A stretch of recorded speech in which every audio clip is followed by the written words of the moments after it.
and those reasonably anticipated by the chair. Votes may be taken as a result of these discussions. Not all items listed may in fact be discussed, and other items else to be brought up for discussion to the extent permitted by open meeting law. Please address all comments to the chair. This meeting of the Conservation Commission is being held by Zoom at the link provided in this notice. For those of you at home, the agendas are always posted on the town website in the town calendar, not on the Conservation Commission webpage, on the town calendar. ID is 847-661-1417, and the passcode is 627938. I'm Bob Pease. I'm the chair. I'm gonna do a roll call, make sure everyone can hear and speak. Who's Rich Birch? Present. Jeff Viviano? Present. Childs? Mike LaRouche? Present. Mary Wilson? And our alternate, not our alternate, our associate member who participates in discussion but not votes, Richard Tremblay. Present. And Nadia Madden is our conservation administrator. I'm here. And first thing is announcements. I guess I have an announcement. Patty Adams, who's been on the commission for the past year and some months, is selling her house and moving to Florida, and she has submitted her resignation from the Conservation Commission. And so we are at the moment a 6-member board. Any other announcements or comments from members of the commission? If so, please raise your hand. Or any comments or from members of public comment from members of the public? Seeing none, we'll move right into approval of April 6th. I'm looking for a motion to approve April 6th. So moved. Second. Motion by Mike, second by Jeff. Roll call, Rich, Aye. Jeff, Aye. Mike, Aye. and I for myself. Looking for a motion to approve the minutes of April 20th. So moved. Second. All right, so we have motion and a second. Roll call, Rich, Aye. Jeff, Aye. Mike, Aye. and I for myself. And finally, a motion to approve the minutes of August 3rd. I did have a quick question on that, Bob. You betcha. I noticed Nadia had a question on one of the motions. Was she able to decipher who made the motion? I believe I took and sent that to her. Nadia, were you able to decipher that? I think so. Let me pull it up. Hold on. I believe I went through and watched it and sent it to her. Yeah, I think you did. I think it's in the updated minutes that I put out. And she sent out a revision, Rich, with that in it. Okay, no, though I thought the most recent one I just got today didn't have it, just had a question mark still, but No, it's got Patty Adams and okay, I see the Mike LaRouche and then I see a P with a line after the who, so all right. I just wanted to make sure you figured it out. yeah, that's Patty Adams, is that right, Bob? Yep. Okay. Perfect. I make a motion to approve the minutes of August 3rd. Thank you so much, Rich. Do we have a second? Second. All right. Motion and second. Roll call. Rich, Aye. Jeff, Aye. Mike, Aye. and I for myself. First public hearing pursuant to Mass General Law 41, Section 40 is amended. The Town of Lunenburg Wetlands Protection of Municipal Bylaws, a public meeting on a request for determination of applicability by Andrew LeBlanc. Construction of retaining walls at Hickory Hills Lake at 362 Townsend Harbor Road. Who is here for this application, if anyone? Hello, Bob. This is Andrew. Andrew. Andrew LeBlanc. Aha, okay. Nadia, would you like to share the documents? Oh, look at that.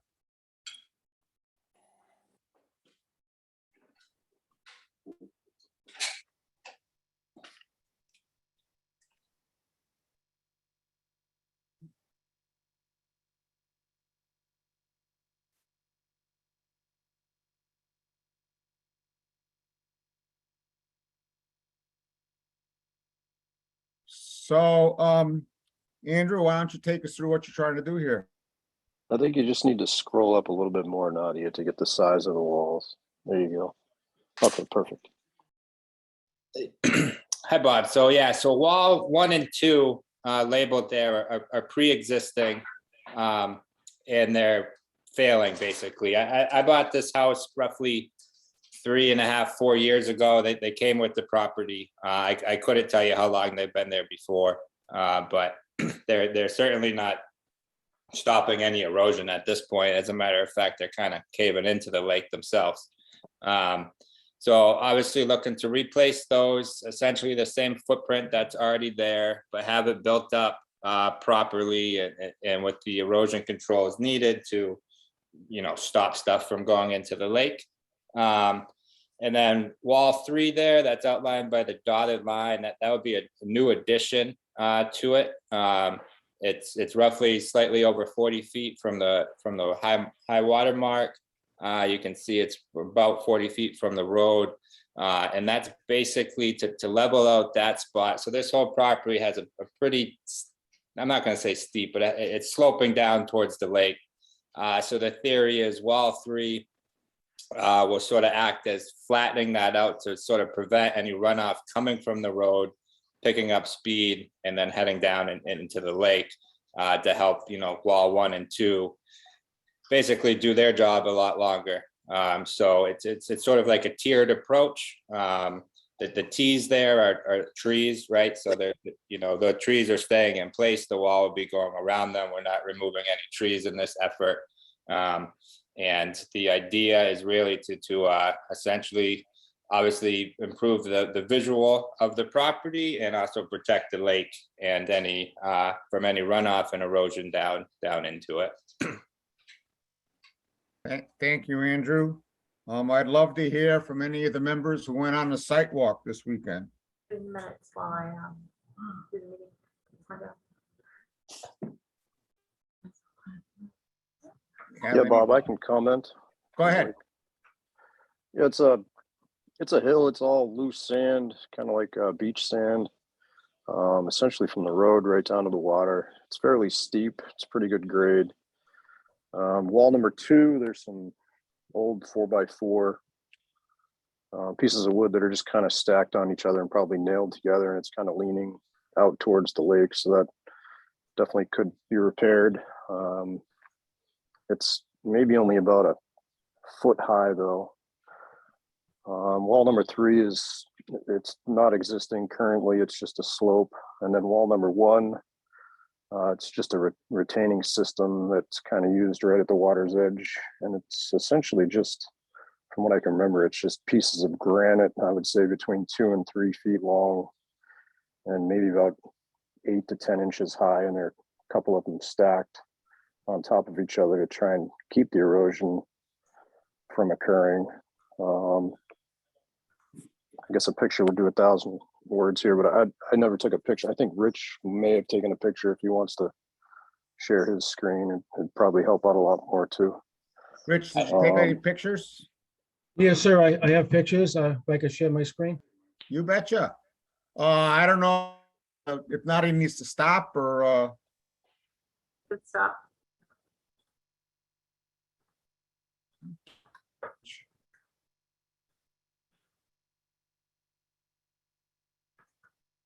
Figure it out. Okay. And I don't know if you're on mute or what.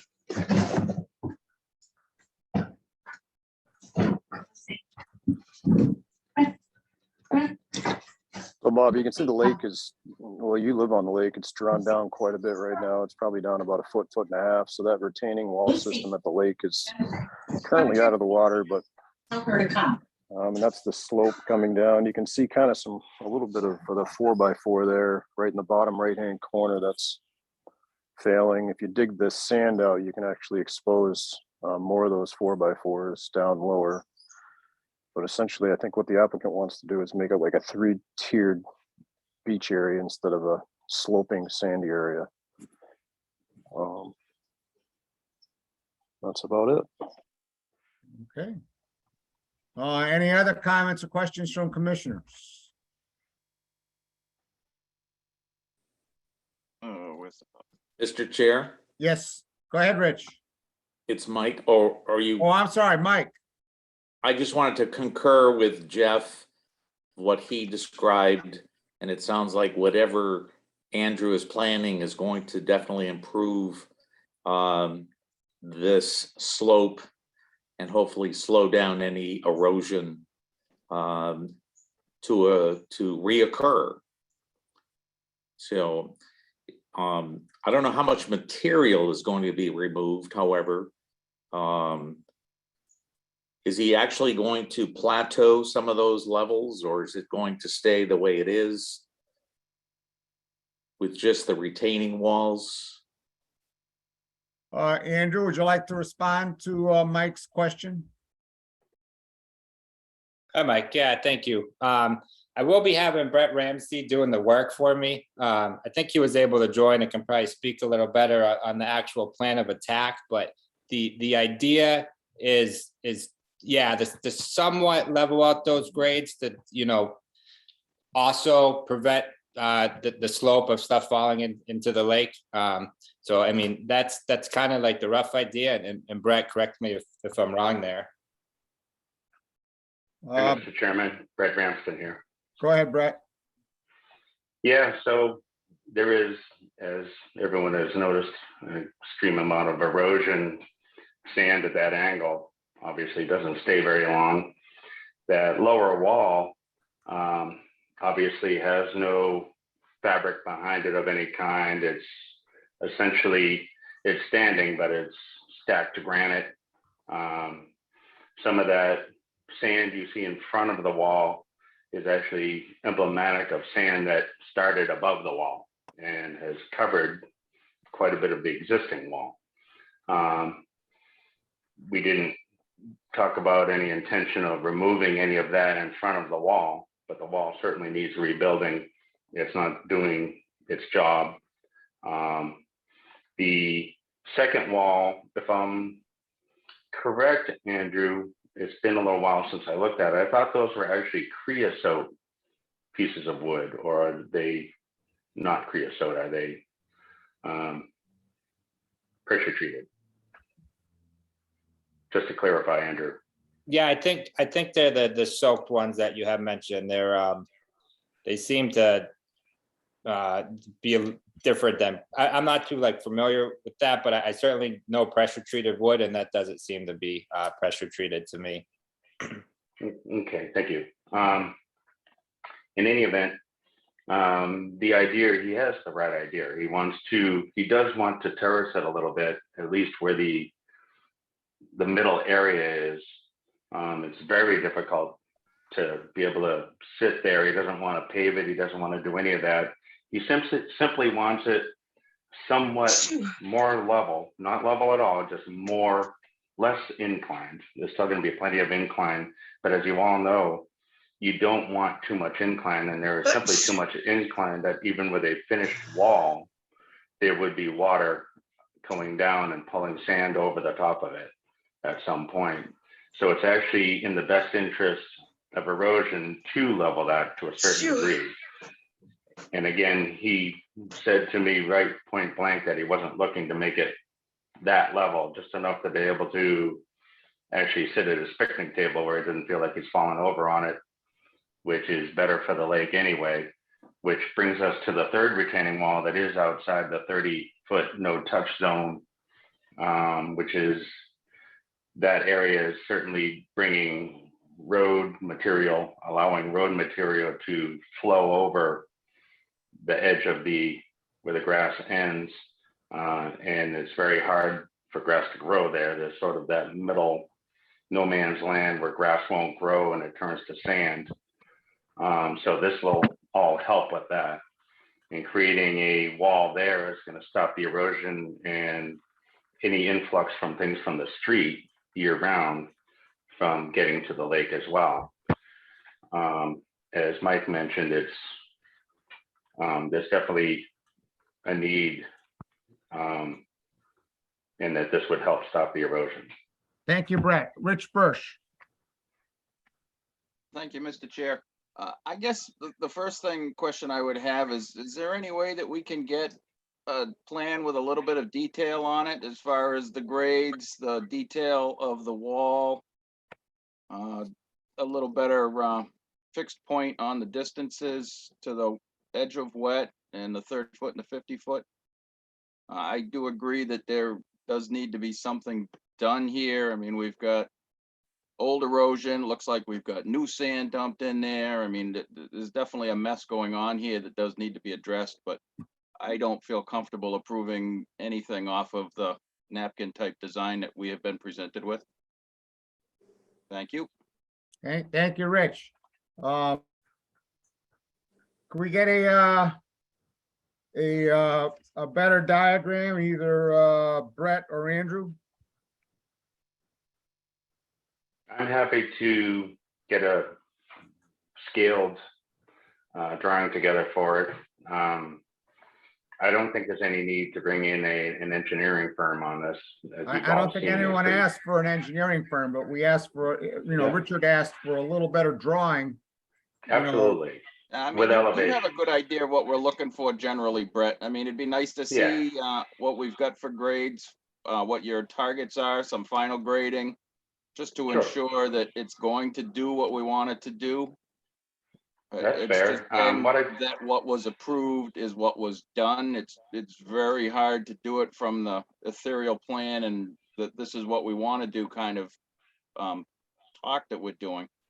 But 3 years down the road, did we get what we approved? So there's Right. no way to guarantee that from what was submitted. So, and you have, I mean, you've been before us enough. You have a really good idea of, the level of detail that we would need to see to verify that the project was done properly.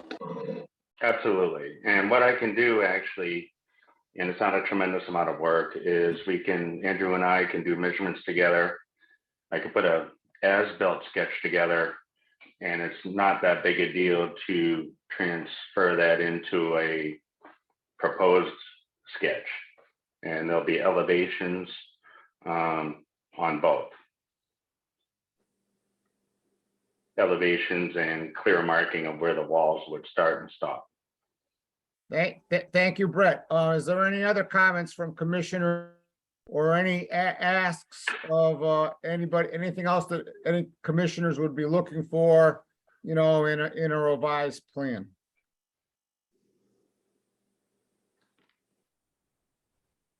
Are there any comments or questions from members of the public? Actually, Bob, I did, and I'm just looking at the Google view because I didn't go on the site walk. And I think it's from the street view, there's a Subaru parked about halfway down in there. Is that your property, Andrew? Would you mind sharing your screen? Would that be possible so I could see the same Sure. thing? Yeah, give me just 1 second here.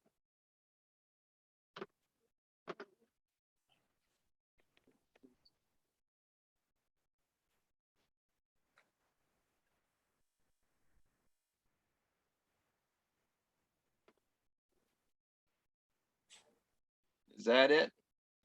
No, Richard. So I'm to the right of that picture.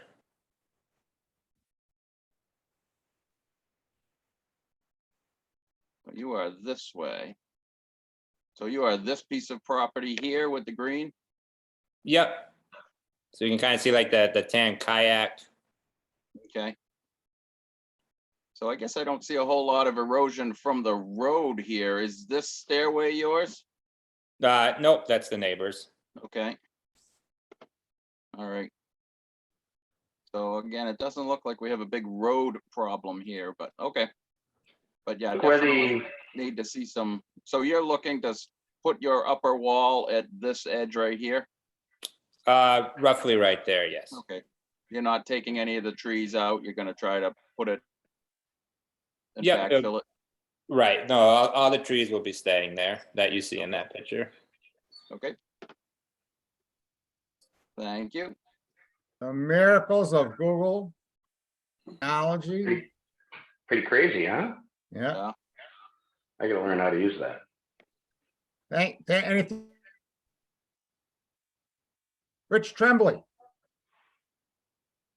Thank you, Mr. Chairman. I was wondering if we knew the approximate height of the two existing walls that are there.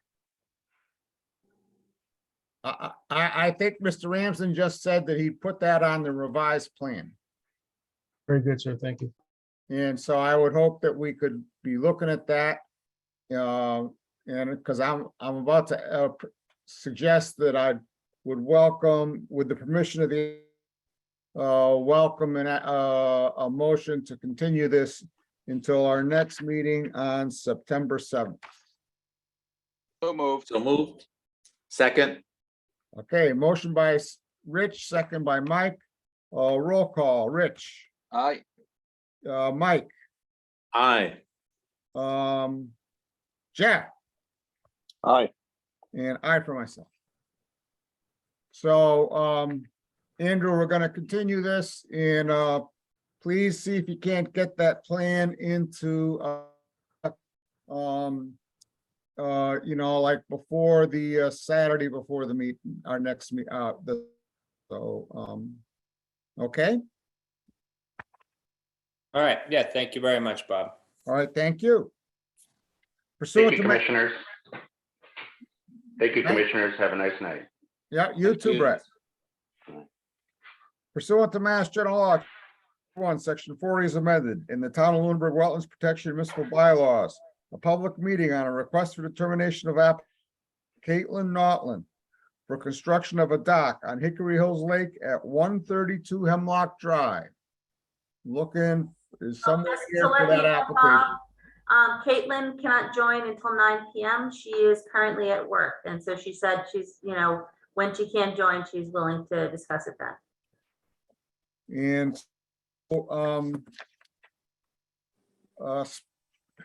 speaking with the former chair, Rich, can we just now close that hearing or continue? Can we just, or should we continue it till later in the meeting?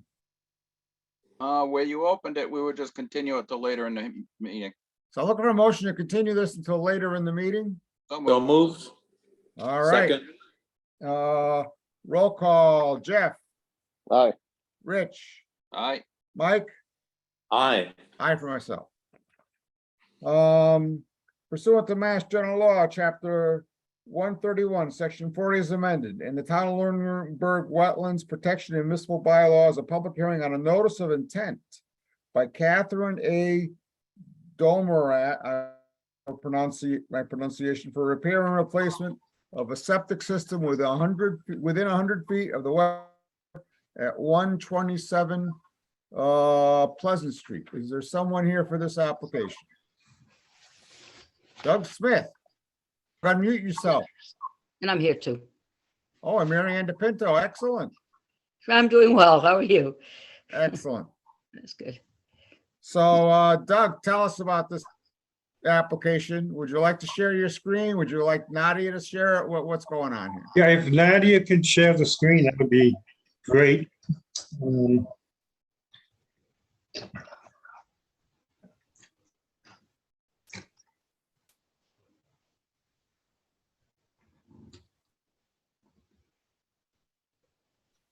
Pivot. Yeah.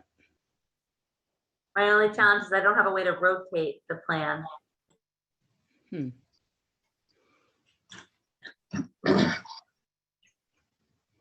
Wow, upper right corner, right there, right next to the trash can. Unfortunately, I don't have We don't own Adobe where we have the ability to do that. So let me see if I can do it some other way. Or I can share it, I guess. Sure, if you have the ability to rotate. Oh, yeah. So, share screen. Well, first I gotta call it up before I can share the screen. So this is Lunenburg Conservation.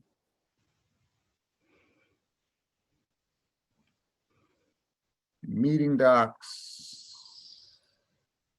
2022 meetings, 2023. August 17th. And this is Pleasant Street, 127 Pleasant. And which file should I open? Nadia? Page 1 would be what you'd want. There's 2. All right.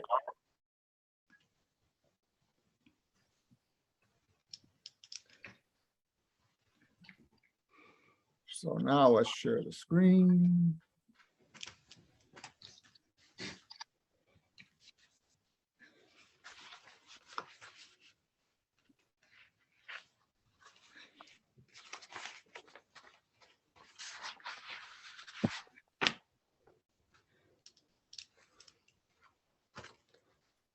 Now we see why I like Nadia to share the screens. That's Sorry, Bob, I just don't have a way to turn it. quite all right. Look inside. Maybe you can see it sideways.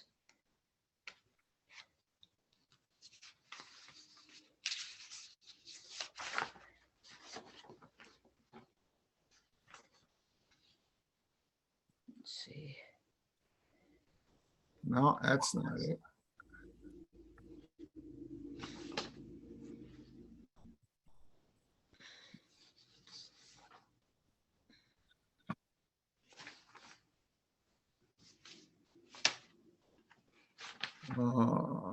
Now let's go to that screen.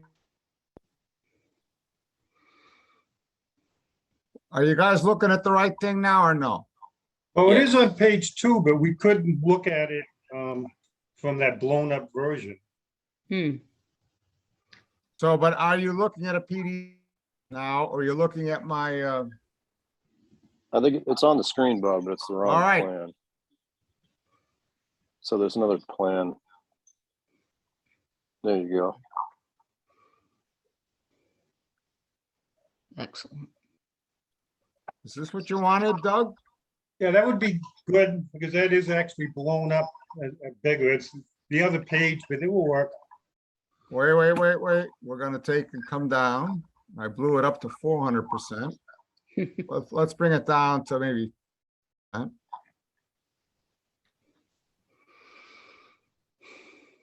We have to see about getting Okay. Nadia a copy of Adobe Acrobat. I don't know how one functions without Adobe Acrobat in this day and age.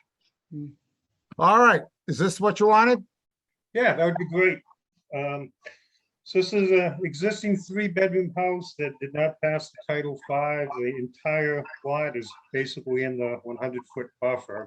You can see the wetland flags that are put in behind the house, and the only place I could put a system is where you see where I designed it directly behind the property. It's a innovative system. First, it has treatment, a singular tank which purifies the wastewater, and then the system is the type that's only about 1 inch thick, with a 1-inch pipe above it, pressure distribution. By keeping it that much of a low profile, going with this high-tech type of system, I was able to keep it out of the 30-foot no disturb. It's actually 34 feet away from the closest wetland flags. And this type of system's allowed to go within 5 feet of the foundation. I have it 10 feet. I was able to squeeze the tank and pump chamber in, so it's a really, really tight situation, but this is the best that I can do to get any kind of system in there, besides a holding tank, really, tight tank. So the wetland flagging, I went to do it and I saw someone else had already done it. It had been done by 2 different people I could see. I recognized Norse Environmental's flags because they always use these aluminum tags. I called them and sure enough, they said they had been out there a while back. Then there was someone else that had a different color ribbon, but I checked them all and flagged them a 3rd time. So I think it borders a project where Danny Gardner was building a road and some houses. So I think that's where the flags come from, since it bordered there. So Any comments or questions from commissioners? Yeah, Bob, I have a few. Yeah, go ahead, Jeff. Could you just describe, I mean, this is like a mini sewage treatment plant, the way that I'm looking at it. There's an aeration tank with a membrane. So could you speak of the effluent of a normal septic system versus this type of system? Like, yeah, yes, this, well, there's several types of these, and what I picked is called the singular model, and they a fast is another type. There's about a dozen different types, and what they all do is they treat the effluent. So instead of it being a gray colored effluent with the odor and all the different BOD and everything else in it, bacteria, it pretty much cleans it up almost like clear water. And then at the end of the treatment tank, it has a filter, which even purifies it more before it goes into the pump chamber. So that's the whole key, and that's why they approved the type of leaching system that I put after it, to be that low to the ground and be able to fit in there without being mounded up more, because it does clean everything up and it makes it very, very pure in comparison to standard effluent. And it's going to have to be tested once a year, things like that. To maintenance. That was my second question, is what is the testing requirements for the Board of Health? Yeah, they need this special use authorization, I guess, for this type of system. Yeah, it's going to have a maintenance agreement for both the singular treatment tank and for the septic system, the geomat also. So they're going to have 2 programs where they have a maintenance agreement with the companies. They have to come out once a year, and it has to get recorded in the deed that all that is going to get done. And then there's certain nitrogen levels and different levels of the effluent that this system needs to reach in order to pass each year, and it needs to be maintained. They take a test of it to make sure everything is running right, nitrogen and everything else.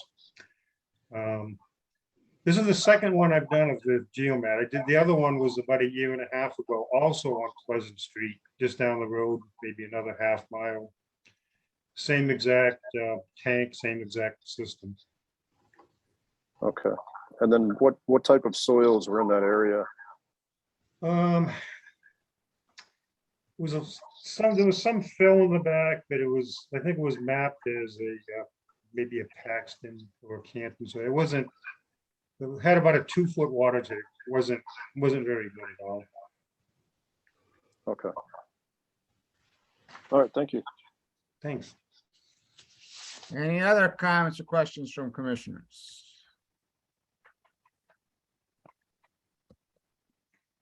Any comments or questions from members of the public?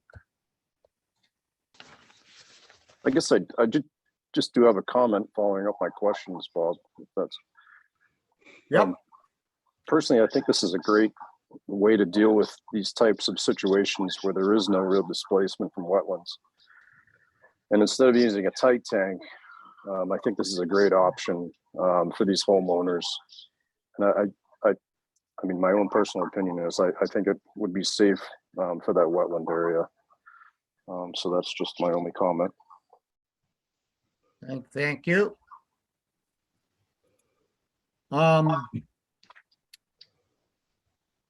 Rich Bush. Yeah, I just wanted to add to that too. DEP didn't have any comments on the application, so they obviously have seen the system and are aware of its abilities to treat the sewage that close to a wetland. Okay. If there are no further comments or questions, I'm looking for, this is a notice of intent. It has a DEP number, I'm assuming from what Richard said. And so, motion to approve with a standard order of conditions. So moved. So, second, Roll call, Rich, Aye. Jeff, Aye. Mike, aye. myself. Thank you, everyone. You. Thank All you right. very much. Just a question, who moved and seconded on that? Rich Birch moved. And it's Mike second. Okay. All right, pursuant to Mass Law, Chapter 131, Section 40 is amended. In the Town of Lunenburg Wetlands Protection and Municipal Bylaws, a public hearing on a notice of interest in engineering for replacement of a septic system and installation of a recharge trench within the 100-foot wetlands, 37 Spring Street. I see Steve Marsden here. I'm here. I can share my screen if other Oh, people can. That's, I love it when somebody else shares. Do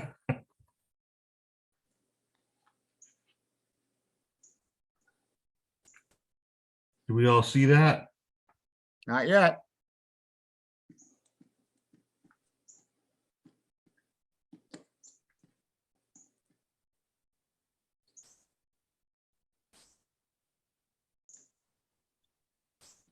Why is it not coming up?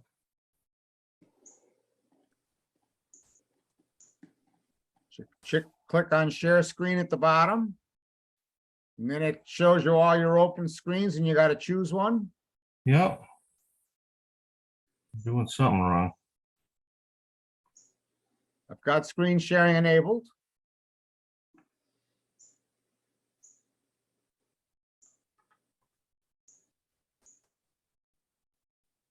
Now I've lost you, Bob. Oh, you're still here. There we go. Screen share.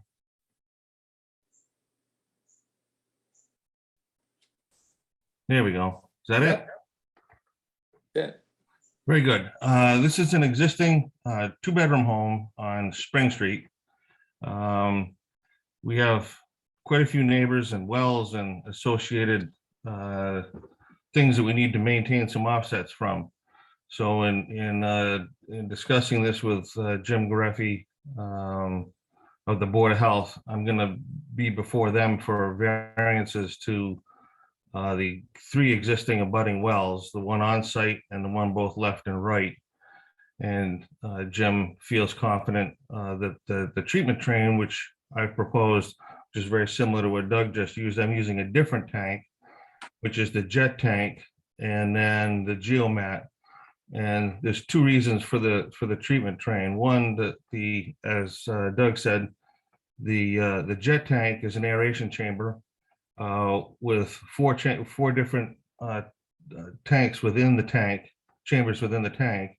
So it first removes the solids, then it goes through an aeration process, and then there's a pump that constantly aerates a plastic media in there, which takes care of removing almost all of the suspended solids and 50 to 75% of the BOD and a significant amount of the nitrogen. So essentially the liquid, as Doug stated, that's coming out of that tank is clear. So it's clear effluent when it leaves the tank. So that's important for both the lake and the wells. And then in addition, I'm using a geomat, which is an approved nitrogen removal process. It's essentially a sand filter. It's a nitrogen sand filter. So that we're then, because of the way we're constructing it with a specific kind of sand below the bed, so we're getting rid of 75% of the nitrogen also before it leaves the septic sand. So it's a significant improvement. So we're concerned about the lake and also about the 3 abutting wells. The work that we propose will be in the 30 to 50. We've stayed out of the 30-foot no touch from the site walk. There's trees on site. We won't be cutting any trees, so there'll be no, where there's 1 bush hydrangea that we need to transplant. So I'm going to pick that up and essentially put it right back in the same spot. The grades that we're doing, I'm only raising the grade up about 2 to 2.5 feet, and that's right in front of the deck. So we'll be putting it right, as you can see, the leach field is right against the deck. So we'll be digging down right there and then installing it right there. So it'll just raise it up about 2.5 feet there, grading it off before I get to the 30-foot no touch. And all I'm doing is disturbing that grassed area, or not very well grassed area. And then in addition, because one of the concerns always is recharge, the house has no gutters on it now. We're proposing gutters with downspouts and 2 recharge trenches on each side, subsurface recharge trenches. So we'll run the downspouts into those recharge trenches, and I size that so that those trenches will hold in volume the 100-year storm event. So for regular rains, it won't be a problem at all. But if there is a 100-year storm event, it's designed to contain within the void spaces in the stone the 100-year storm event. So the area, the lot will be significantly improved as far as any runoff and effluent quality to the lake. And if you look, you can see that the existing system is actually well within the 30-foot no touch. Is only about 20 feet off the lake. So we'll be abandoning that in accordance with Title V. It'll be crushed and filled, pumped, crushed and filled as part of the installation. Am I correct that all of these various circles are existing trees? Correct. Yep. So it's actually a fairly heavily wooded lot. Correct. Yep. Thank you. There's as I pointed out, there's a mulberry tree, which I had not seen. I've seen plenty of mulberry bushes, but it's about a 40-foot high mulberry tree, which is the one right next to the dock. Produced quite a bit of fruit this year. Any comments or questions from commissioners? Rich Bird? Thank you, Steve. I noticed the top of the system's gonna be 307, 306. 306 and just a little over 306. Okay, is that gonna affect the deck at all, or the foundation of the house? No, the foundation is actually, there's about 6 feet of foundation showing. The house was put in 2002. So it's a poured foundation, and it was brought up, and the house is quite high, so it's not going to have any effect on that. We are going to lose the stairs off the front of the deck. We're going to lose 4 stairs, so we're just going to, the stairway will just be shorter and further away from the lake. We'll just drop off those bottom 4 stairs. Okay, so you're gonna bring that 306 grade into the front part of the house, the low end of the house? Correct. Yep. Okay, because it looks like it's what's there now, 304, 303, so we're bringing it up about 4 feet? No, 304. Yep. And we're bringing it up to 306. 306 and change. and So change, so 2.2. I'm coming up 2.2 feet Okay, right at the front of the house. So that's why I lose 3.5 stairs. Yep. okay, and it's just gonna be grassed, loamed and seeded when you're done abandoning the existing leach? No, actually, there's trenches? this house is for sale and the buyer wants it and they want to move in. So we're going to loam it. I mean, sod it. Okay, So we'll actually put sod down in the disturbed area so that it's instant grass. okay, beautiful. And I see we have erosion protection.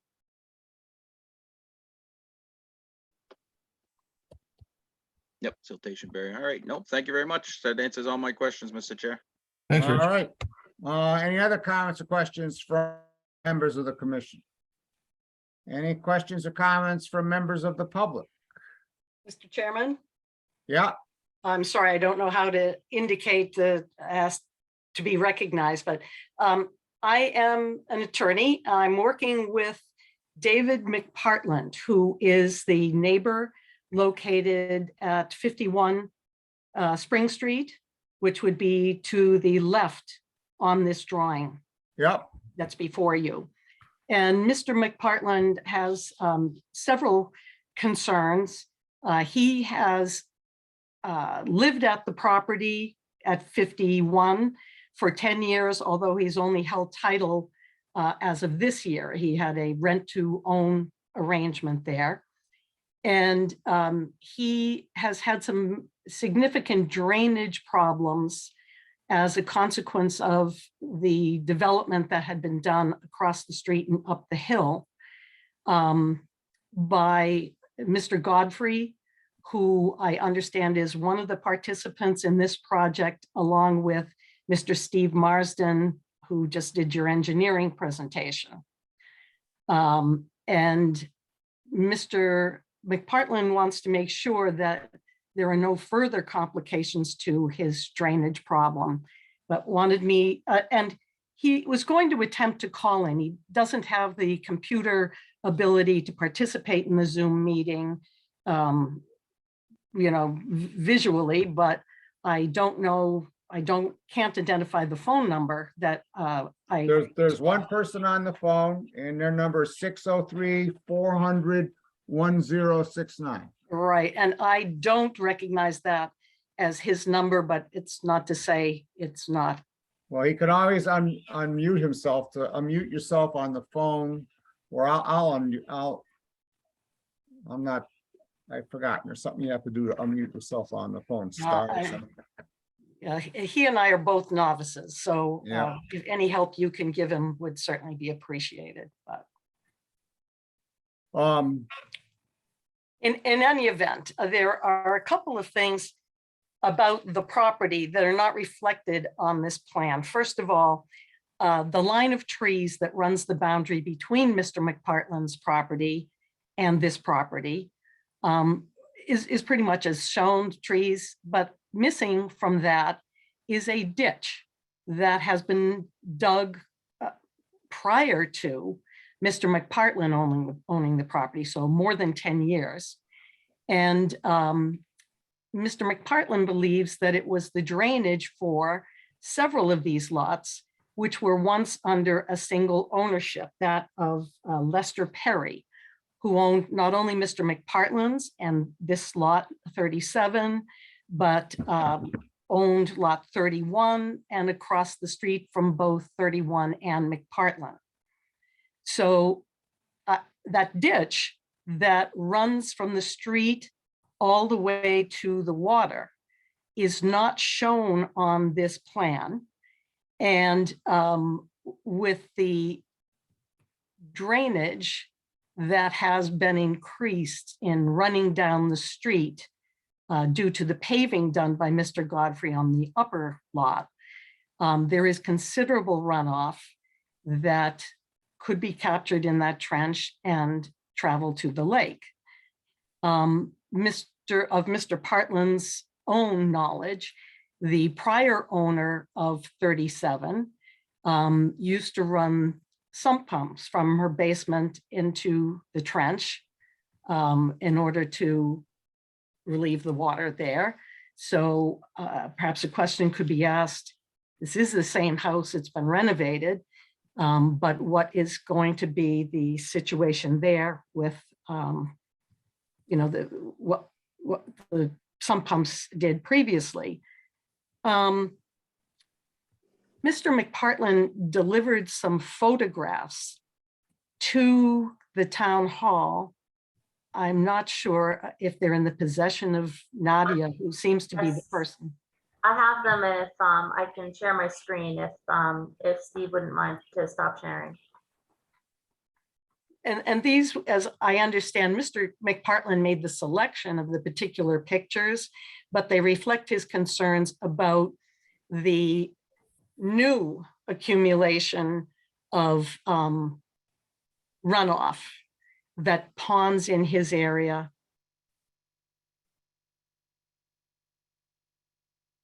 And this is across the street from his house. And across the street from, this is the trench that runs along the trees to the lake. This is some of the water accumulation. Mr. McPartlin and Lot 37 are pretty much the low points in Spring Street as the road travels. It rises up to the north of 37 and very markedly to the south of Mr. McPartlin's lot. But that is the historical trench that you see right there. And is that on, to your knowledge, is that on Mr. McPartlin's lot? In this picture, Mr. McPartlin represents that his property is the fence line. And the trench, you know, it would therefore be on lot 37. But how it will, you see a culvert in the lower right of your picture? Yep.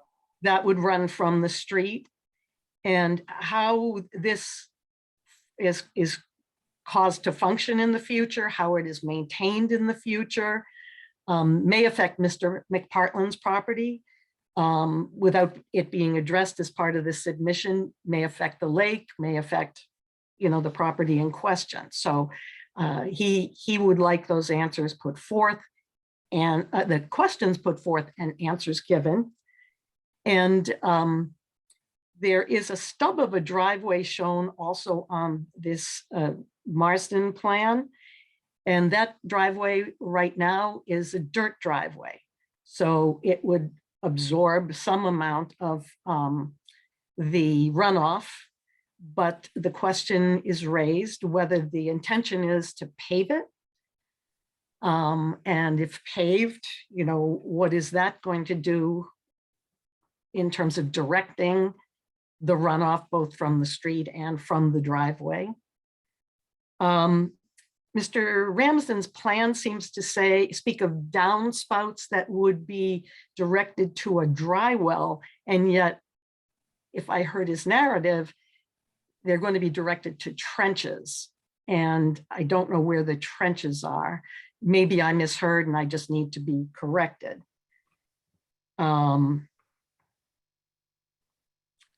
But Anything else, Kathleen? I think I've just about gotten to the end of my list of questions. So yes, if he could respond, that'd be great. Thank you, Kathleen. You want me to go back and share my screen again, Bob? Sure, go ahead.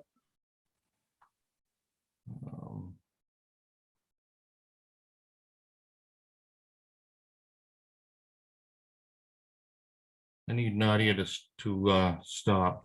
She did. All right.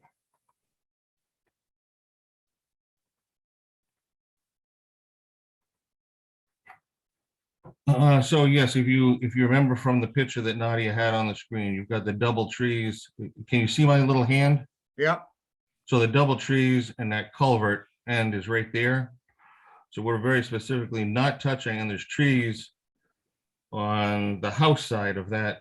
If you look in that picture again, there's trees on the house side of 37. So we're not disturbing the trees or that trench, or not going anywhere near any of the existing drainage that goes along through that area. So we won't be touching that at all, not filling it, not addressing it, not going past the, you know, as you can see, we're not cutting the trees or going past the trees.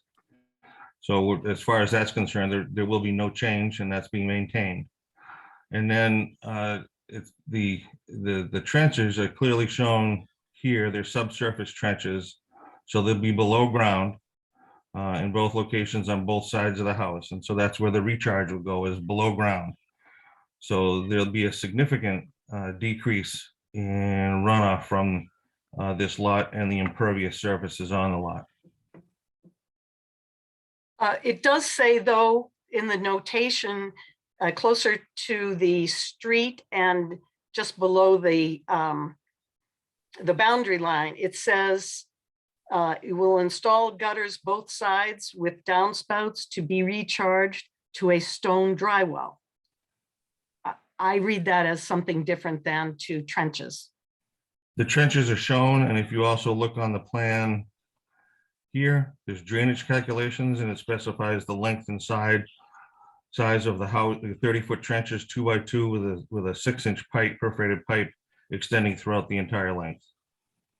And so, Steve, is the dry well the trenches? Yes, Okay, Okay, so linear, so there are two linear dry wells. Do I have that right? correct. Thank you. isn't there something marked dry well on the front? Or maybe I'm not able to read it clearly. Yep, it clearly states install Okay. gutters both sides with downspouts to be recharged in the stone dry well. It's a dry well instead of a circle, it's a trench. Understood. Thank And you. then I specified the length and size of the trench and how I sized it Mhm. here on the plan with the calculations. Okay. And And it's If- below grade. Okay, can we all address our comments to the chair, please? I'm sorry, Bob. That's quite all right. Mr. Chairman, I thank you. I stand corrected as well. Mr. Chairman, if the grade is raised 2 feet, will there be further discharge towards this trench? And could we address the question about the sump pumps that were previously, or directed at least by the previous owner, to the trench that runs along the boundary line? Steve, do you have any knowledge of that? Yes, and it will be now directed to the recharge trench that we've installed. The sump pump, in my knowledge, isn't really running. It doesn't run that much, so the increase to that trench is not going to be significant. Well, So it's we hard to tell in this year how much some pumps run. Yeah, but it will be, the external line will be discontinued and it'll be tied into the recharge trenches.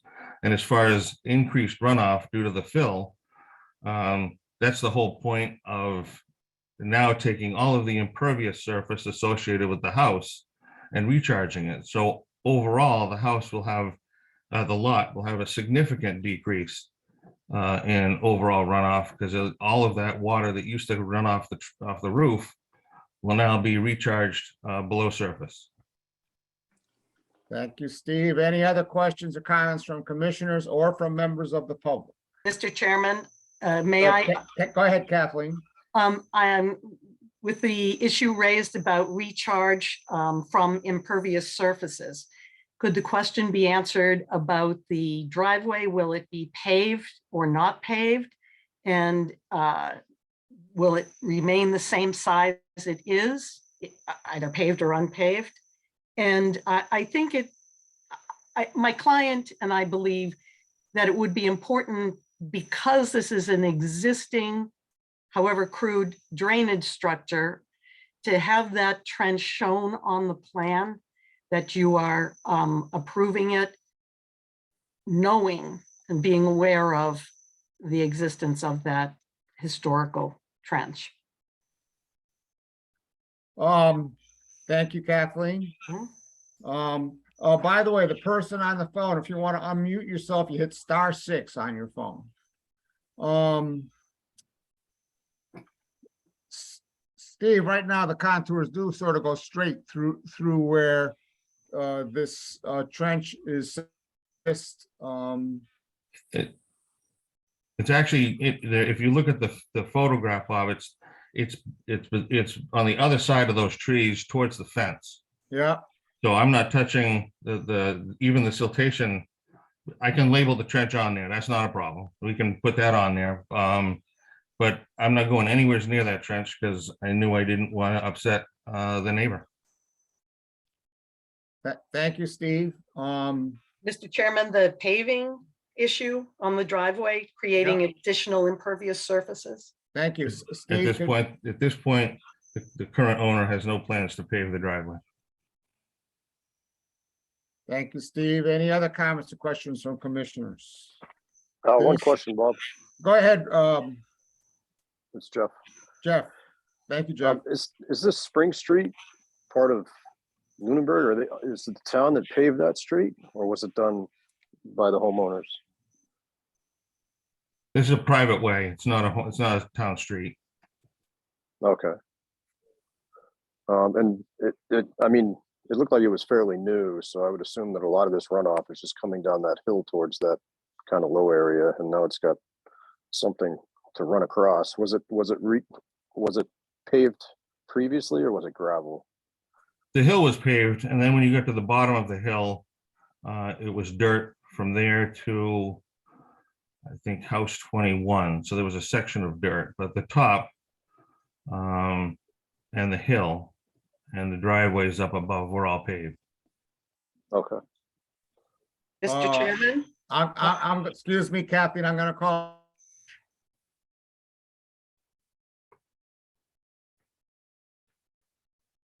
Thank you, Bob. Can you hear me? I certainly can. All right. I just wanted to point out that the 100-foot buffer that runs through the upper part of the house and about 45 feet off of the pavement is the end of our jurisdiction. So I don't think we're really in a position to address the driveway if it's going to be between the house and the edge of pavement. That's out of our jurisdiction. And also the Looking at this street. correctly. Thank you, Richard. Also, I would point out the street is out of our jurisdiction. Yep. Or the private way. I'm sorry, Kathleen, you had another comment. Only to say that the paving from the top of the hill, the new structures at 50 and 52 Spring Street, which are on the opposite side, the paving of the driveway of that structure and the hill from there down the length of Spring Street is new paving as of last fall. It was, to answer the question previously asked you, it was previously a gravel road. And the pooling and ponding did not happen until the paving occurred.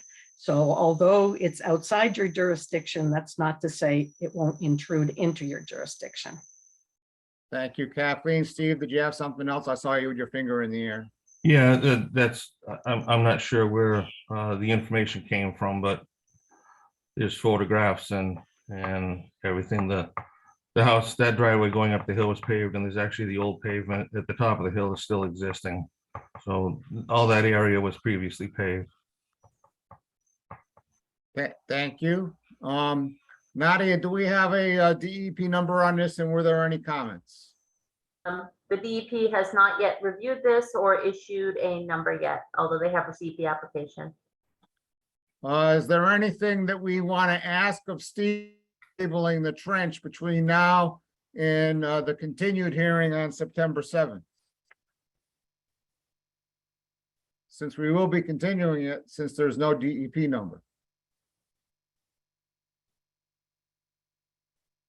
I will add the trench. Is there anything else that the commission would like? I'm asking and I haven't heard anything. Bob, I just have one question. Absolutely, Jeff.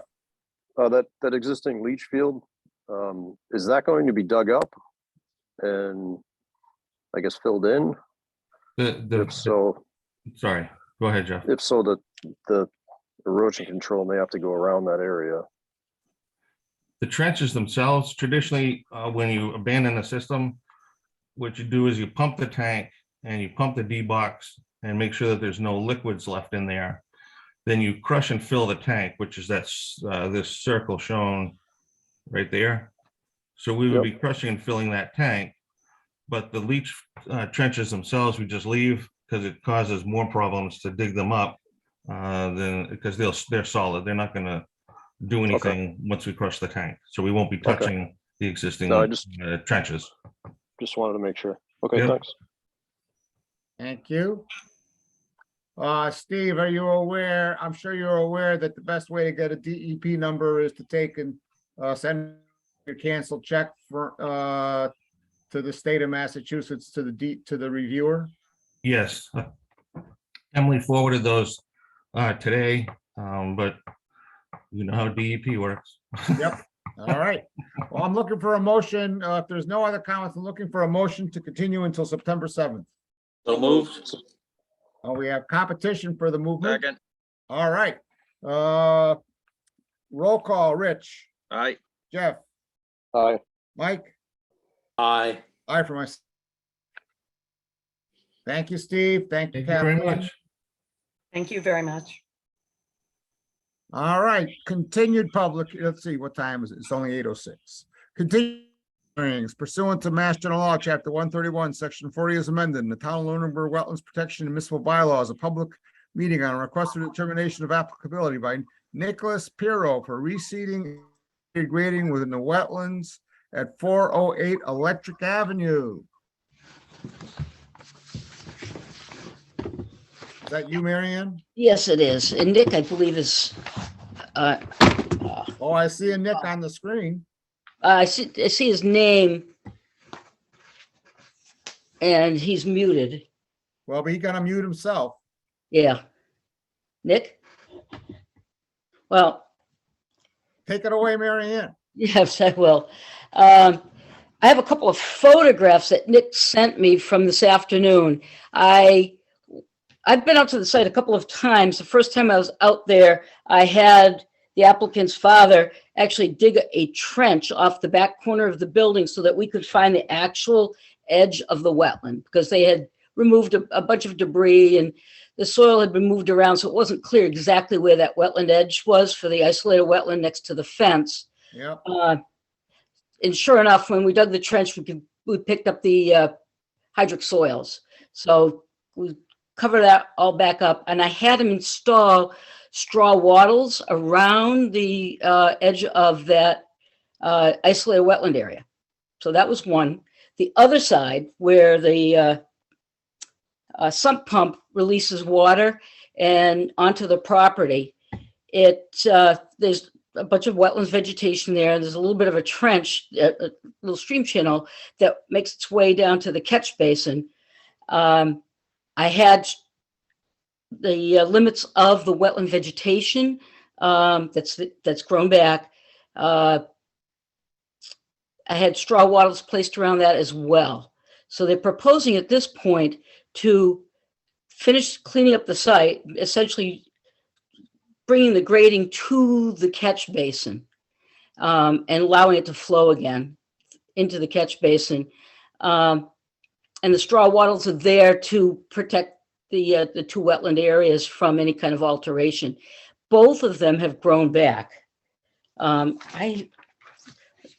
might be, if I don't know how to do this. If I could share, I might be able to pull up some pictures. Let's see if I can find them from today. Actually, Nadia has them. I can share them for you, Mary, if you want.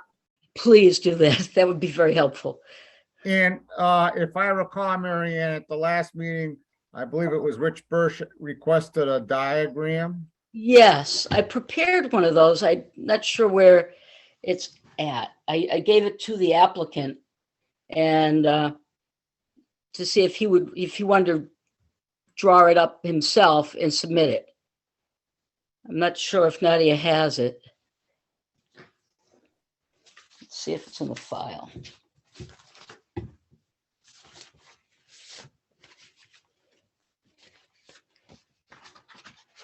I'm trying to think if I scanned it.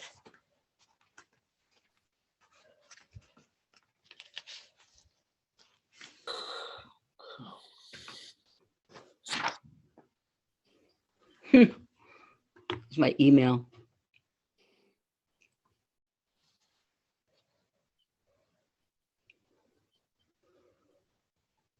I did not scan this. I used Mass Mapper and I located the straw wattles and the catch basin.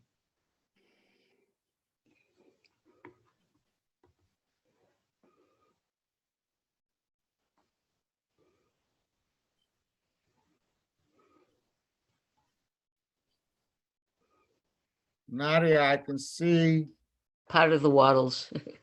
part of the wattles. Yeah. Would it be possible to call up that photo or? And fill the screen maybe, or and then pull it up. Okay.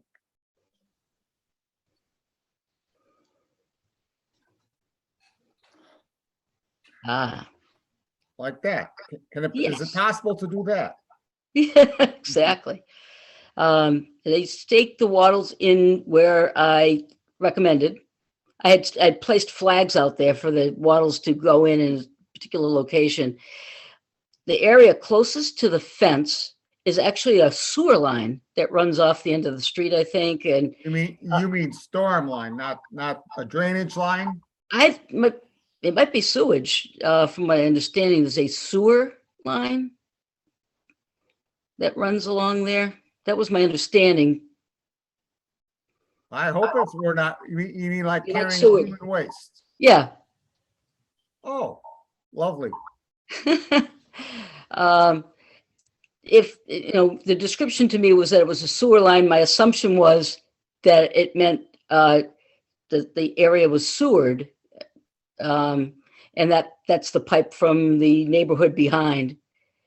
So that's why it's raised on that end, and it's upland vegetation right along the fence.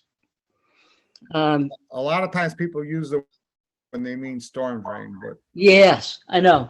So, Rich Birch has had his hand up for a while, Mary Ann. I'd love to hear what Okay. he has to say. all right, Yeah, I guess what I was looking for was just put all this information on the plan for us, so we have it in the filing as far as where the wetland is, because the plan diagram that was submitted just had some slashing marking for filling. There's no driveway on there, and I know we brought in crushed asphalt to make a new driveway or repair the gravel that was there, or, I mean, where this is a filing and basically the whole project is within the 100-foot buffer. Yep. I was kind of just looking for a plan of all of the work that's going to be done on this site with the wetland marking, the 30, the 50, the driveway. We do have the catch basin on there, but I mean, that was pretty much all I was looking for. And that's my recollection as well, Mary Ann. Yep. And I submitted it. I did submit it to Nick and asked him to draw it up on his plot plan to put the additional information on the plan. I have one in my hand here that's a rough copy of it, but without it in our possession, we're going to continue this hearing. I can scan it right now and send it to you. Take a look at the other picture. Actually, if I photograph it, I can send it to Nadia by email.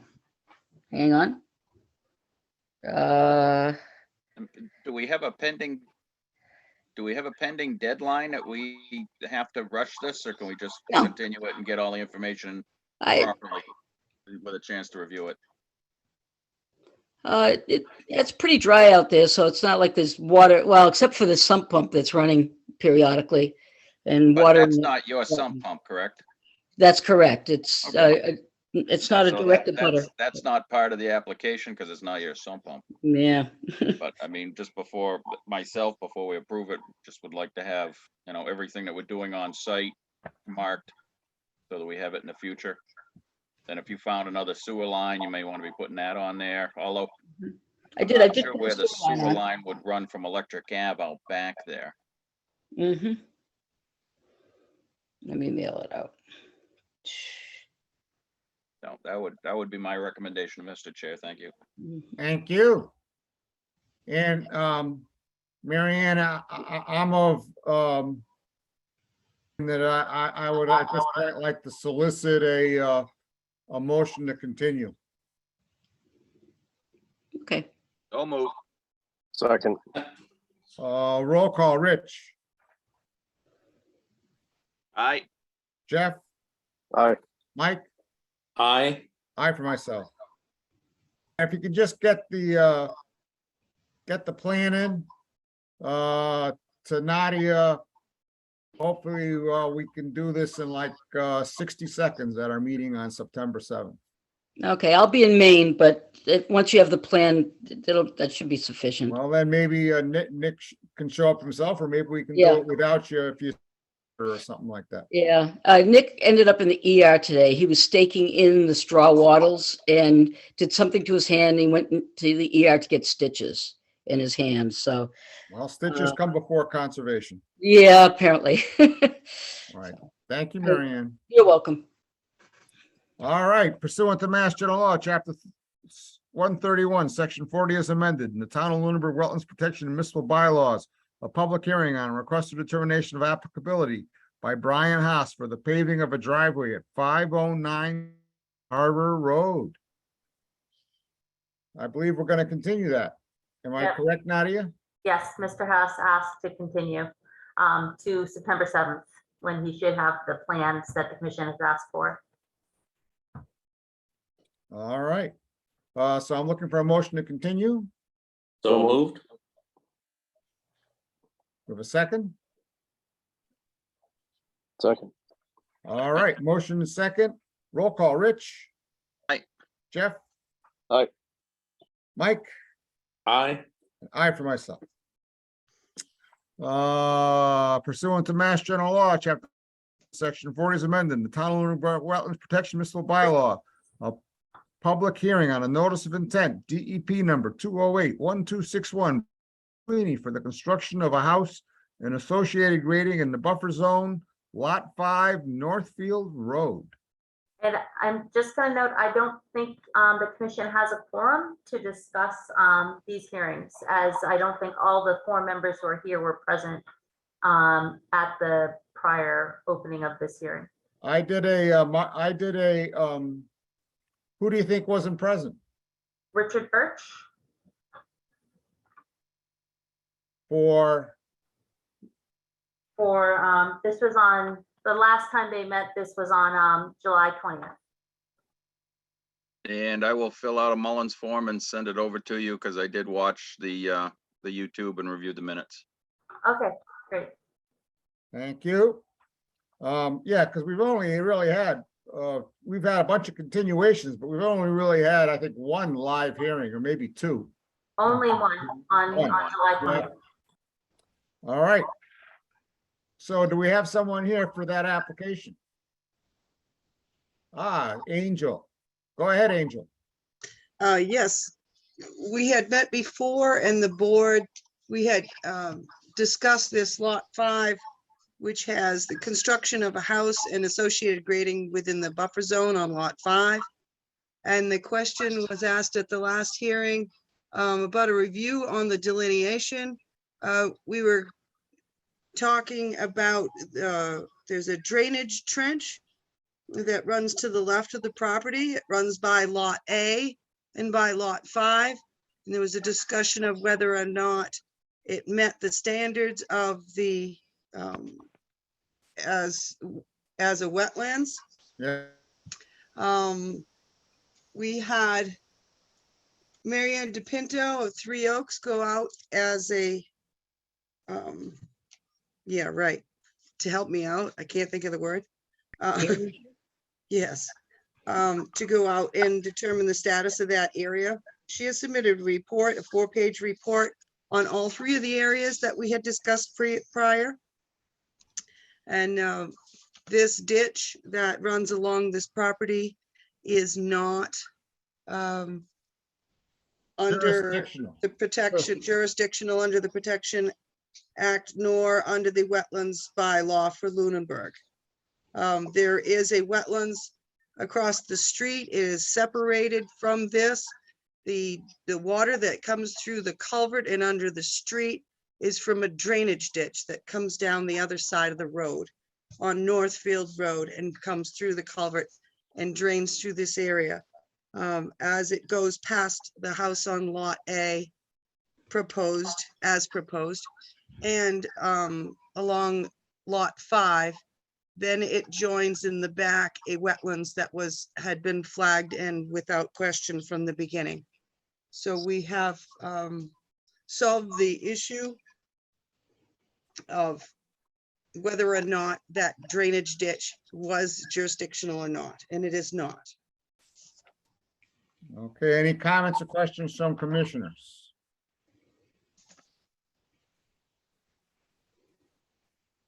This is a notice of intent. The DEP did issue comments. The comments basically said you should show your, if speaking from memory, they said something about stormwater, and I believe they said you got to show, justify your delineation. And certainly if you had Marianne DePinto out there, Yes. I'm good with, anything she has to say.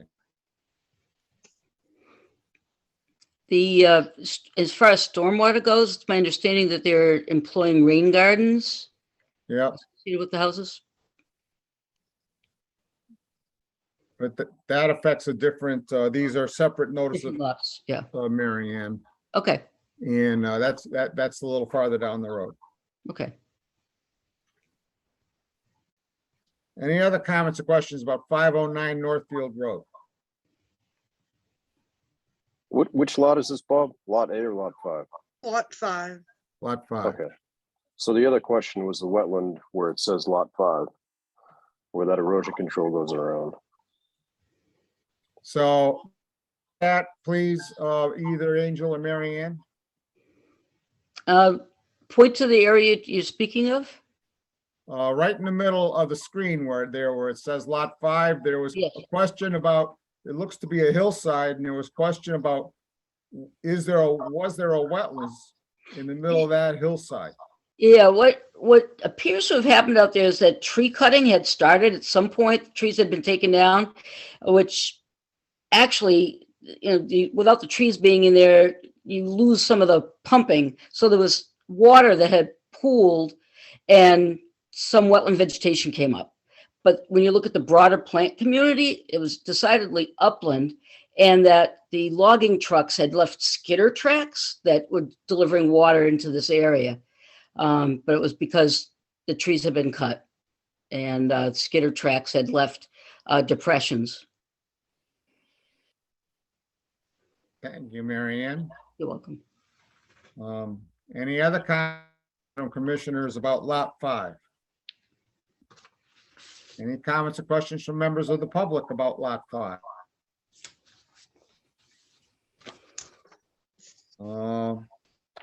If there's not, then I guess I'm looking for to approve this notice of intent.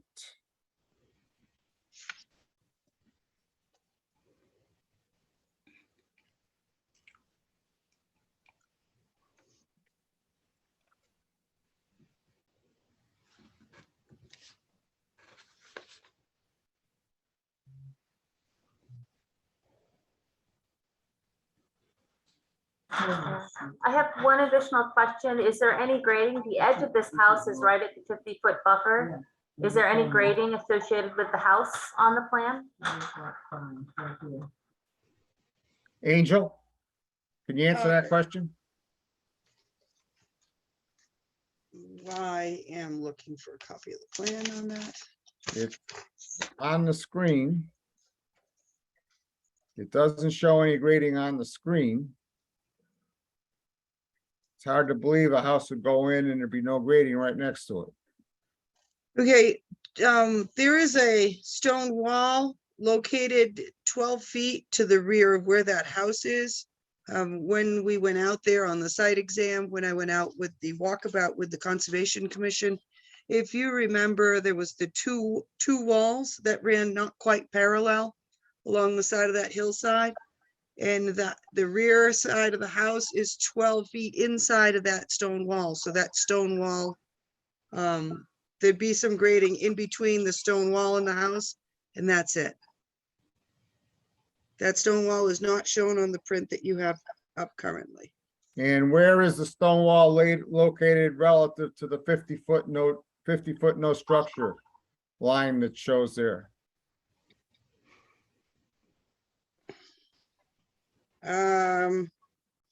Is it between the house and the 50-foot, or is it between the 50? It's between the house and the 50-foot. Okay.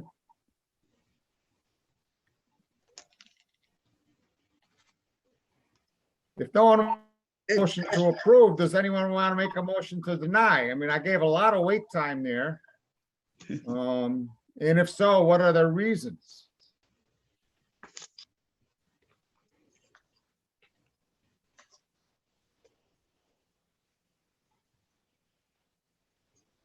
Okay, we're gonna do a straw poll. You on this application?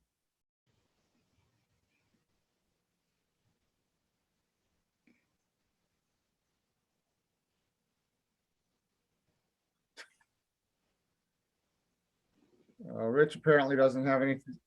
Well, you Mike, talking where are you about on my- this application?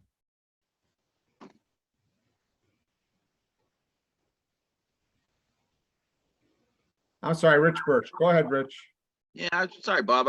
My internet bugged in and out there over the last 2 minutes. I Okay, did have a quick question on the house on lot 5, that it looks like they moved it a little bit and superimposed it over the erosion protection in the rear, as the erosion protection starts and stops on either side of the house. that's an excellent point. There's an updated plan with different erosion shown. So I was looking at the plan that Nadia sent out today that had the updated wetland flagging, and it still shows the same exact house superimposed over the It looks erosion like And protection.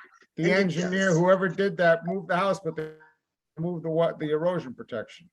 Correct. The erosion protection, it should be, as it's shown on the septic design, is shown on the other side of the stone wall, which, as I said, is 12 feet behind the wall, which runs along the 50-foot no structure zone line. But Angel, the plan we're being asked to approve, that's on the screen, protection under the house. Uh, At There a was, al- minimum, at a minimum, I'd be looking for a motion to take and say, we get a updated plan showing the erosion protection, between the house and the 50-foot. I did just see another copy just show up underneath that. There's a copy also submitted. This is the stormwater plan, the septic design plan itself, which just kind of appeared and disappeared real quick there for lot 5, does show the house, the location of the stone wall as it sits presently on the property, and the siltation barrier behind that. Now that's, you can see on the screen there. Yep. That's much better. Yes, that's the septic design. But is that where the house is presently? That's where the house is approved to go. Yes, sir. I don't know why, when the house was moved on the stormwater plan, that boundary of the siltation barrier did not move with it, but it does show on the septic design plan C32380-5. Okay, So that plan, excuse me, Bob, that plan then shows development of lot 5, and that can be referenced in the plans, and it has to be constructed according to that plan as opposed to the stormwater plan, which does not really regulate the house construction at all. It's just yeah, strictly for stormwater. okay. Anything else, Richard? No, not at this time. Is anyone willing to make a motion yet? One way or the other? I'll make a motion to approve the project pursuant to the erosion protection being installed as shown on the septic plan, and the house being positioned as shown on the stormwater plan. Thank you, Richard. Do we have a second? Second, Roll call, Rich. Aye. Any further discussion? Let's go back, roll. Rich. Maybe is in Aye. there. Thank you, Rich. Mike? second, I This have is- a comment from some members of the public who are butters here, Oh, really? and you want to comment on this lot in particular? No comment on the whole, all of the lots. Okay, well, if you'd like to come forward and introduce yourself, so you're gonna have to speak up. Nadia, is she in your office? Is this So, person in your office? Yes. Can you hear them? You might have to speak a little louder. This is Priscilla and Ed Deschamps. We own the 5 properties across the street, and we have a big concern because those lots that are being built across the street from us, all of that water goes onto our 5 properties, all through Northfield Road, all the way across Holman Street, and then to our house on 455 Northfield Road. And our concern is that the Department of Environmental Protection has had a say in this, and that it's all been approved. Because right now, this is the most dry, we've been at the property for over 40 years here, and we have seen how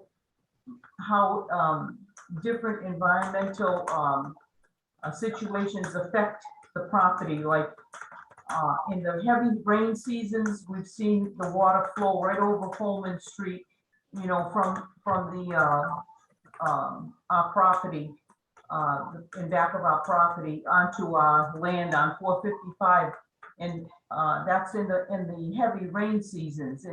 There's so much water there, it actually has flown over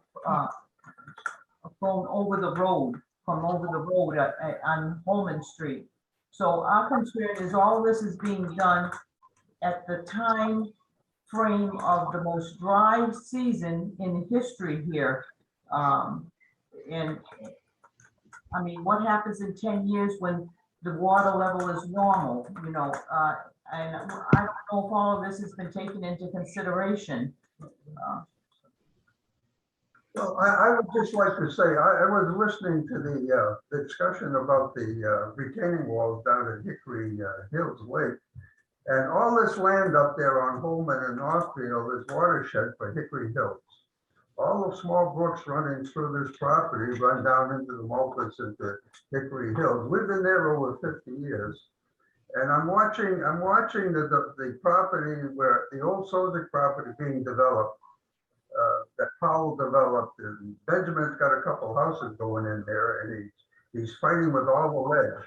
And I look at these plans and they look good on paper.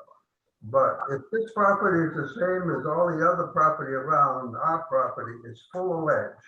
And when they come to place foundations and place septic systems, they're going to be surprised. Then what happens? I look at the plans and you're talking about rain gardens and trenches, and I see a lot of engineering schemes and techniques to overcome the wetland issues temporarily. What's going to happen in 20 and 30 years with a lot of those designs? They're going to decay, no one will maintain them. And there's plenty of water up on that property. There's a lot of small streams there, the same as on our property. And it all flows down into the Mulpus. In the springtime, sometimes across Holman Road, the culverts can't keep up with it. I think these engineers have gone way out of it. I don't know how the Department of Environmental Protection approves these sorts of things. There are engineering schemes to assist developers to develop property. They're just engineering feats. It's fine on paper, but once they start digging, it's going to be a different story. That's what I have to say. Thank you very much. Listening to us. We've been there over 50 years. We own quite a bit of property. We operate the Pat Brody Shelter for Cats over there. We bought quite a bit of the old Peabody property. And we feel like we're just passing through. We're really not owners, we're custodians of the land. I try to protect our property. Thank you. We're custodians. We're not going to be here forever. In 20, 30, 40 years from now, people sitting in your seats are going to say, wow, they left us in a mess. Those are all temporary designs. They will not stand up. They will decay. People will not maintain them. Rain gardens, that's a joke. Sir, I'm going to have to mute you if you don't stop. You're not adding anything new. Anyway, I appreciate the time. Thank you very much.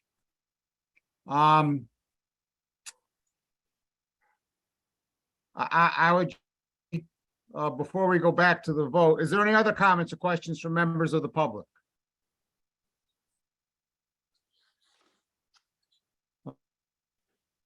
I would just say that first of all, the lots have to be developed according to the approved plan. They cannot vary from the approved plan. That's number one. Number two, they have to submit a stormwater plan that shows that they are not increasing the runoff from the properties. And while there may be runoff from the properties, we have licensed engineers who are telling us that the runoff from the properties increase, and they have to submit a stormwater plan. That's any other comments? We have the floor in a second. I'm going to go back to my roll call vote. Rich Birch. Aye. We're just asking that the Department of Environmental Protection has approved all of this, The looking State over Department. the whole 40 years, of the different rain. Jeff Viviano, Aye. Mike LaRouche, Aye. and I for myself. I'm very sorry to the abutters, but it's been approved, and we're gonna move on to the next hearing. Bob, just to comment to what she said at the very end, that Yep, this application has been seen, reviewed, and issued an application number with very few comments as to the design by the Massachusetts Department of Environmental Protection. So we do wait for their review. They have reviewed it and did not have any concerns that were not addressed. yeah, maybe we did have concerns about the delineation of the wetlands, and those have been addressed. The abutters are asking if they have the ability to appeal this decision by the commission. They absolutely have the ability to appeal, and if they can do, some other day, we can direct them to the appeal process. Thank you, Nadia. Pursuant to Mass General Law, Chapter 131, Section 40 as amended, in the Town of Lunenburg Wetlands Protection Municipal Bylaws, a public hearing on a notice of intent, DEP number 208-1262, by Ed McSweeney for the construction of a single-family home garage and driveway at Lot 3 Holman Street.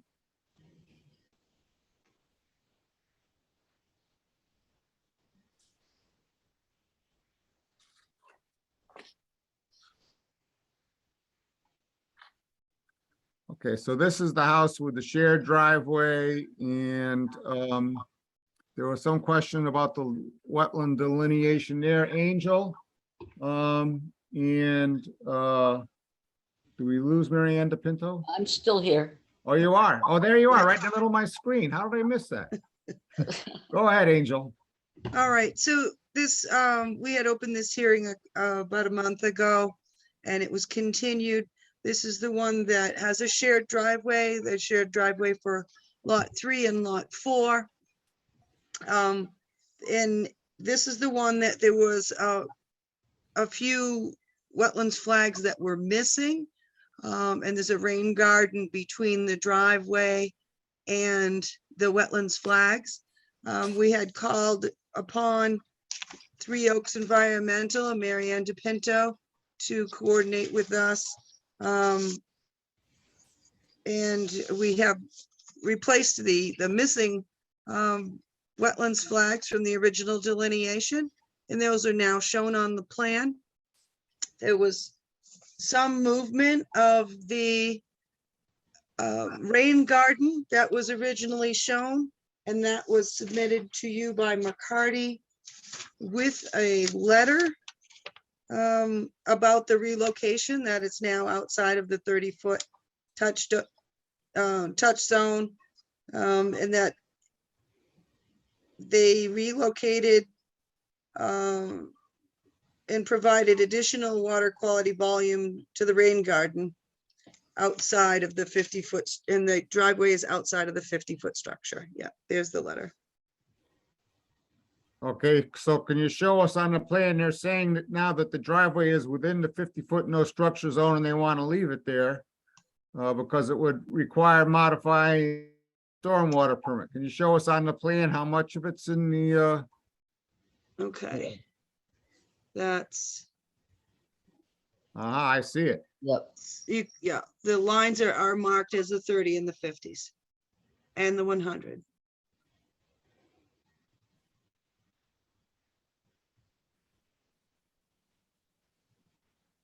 Comments or questions from commissioners?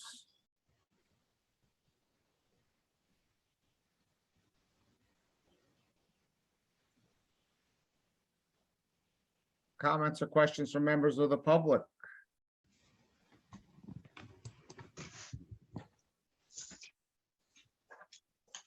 Richard Bursch. Mr. Chair, can you elaborate on the comment that moving the driveway would affect their stormwater permit? Well, I was just on the screen that Nadia just had up there, where when they relocated those wetlands flags, there it is right there. Okay. I'll bring it up and read it myself. Thank you.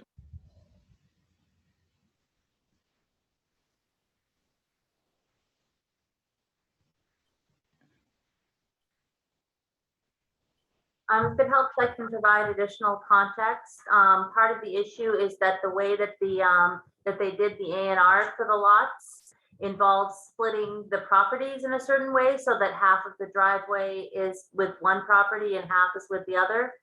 And for them to actually move the driveway to be outside of 50-foot buffer, they would have to go back and redo the whole A&R.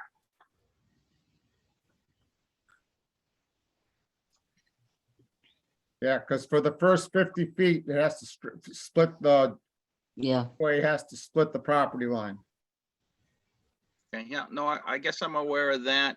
So they'd have to resubmit their A&R with the planning board for the subdivision, but they haven't gone through and recorded these properties, have they, Nadia? They seem to be in the middle of that process. Okay. I mean, unfortunately, they probably should have done their wetland delineation properly prior to developing the A&R plan.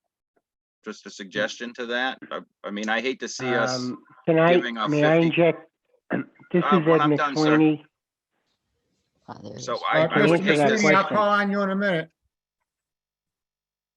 Continue, Richard, go ahead. I just hate to see us setting a precedence for a project of this size to come back at the last second and say, oh, we can't move this and allow an encroachment in the 50-foot no disturbance zone for a brand new construction, when it's just a matter of a little bit more work on their part to get it done properly. I mean, Yeah, they'd I have to can't see a redo whole the lot of A&R and hardship they'd at have to this point. redo the stormwater. Yep. Mm. Thank you. Now, Mr. McSweeney, you had a comment? Yeah, my comment is, maybe I misinterpreted, but if you look at the letter, basically from McCarthy, I think they accomplished all those feats and they've kept the A&R at the appropriate rules and regulations. We also have not recorded. We have a lot of documentation and we're waiting until we complete not only conservation, and then if there is any adjustments, at that point, if we have to visit the planning board again, we'll visit them. But to answer your question, we have not recorded all this information at the registry of deeds. Thank you, Mr. Thank you, Mr. McSweeney. Angel, you have your hand up? Yes, it also states in the letter from McCarty Engineering that the part located within the 50-foot no structure zone is at 97 square feet. So just to put a number onto that, so everybody knows how much area we're talking about. It's 97 square feet. It's not a very large amount. That's an accumulation to the entire project with all the work that you're already doing within the 100-foot buffer zone and disturbing basically native terrain as it is. So it's additional work above and beyond all of the work that you're doing. So it's not just 97 square feet in the 50-foot no touch zone, in the no structure zone. It's an accumulation to all of the other work, which is something that does concern me on large projects. The overall amount of disturbance that we are proposing, we should be trying to minimize that as much as possible. And then we get into the next level sensitive zone, the 50-foot no structure zone, which does, which is a more sensitive zone that we should work harder not to disturb. Thank you. Thank you, Richard. I'm gonna do a straw poll. I think we know how Richard feels. Bruce, how do you feel about this indirect request for a waiver of the 50-foot no structure? They didn't actually ask for a waiver. I mean, they didn't file a waiver request, but we'd have to provide a waiver in order to issue this. How do you feel about that, Mike?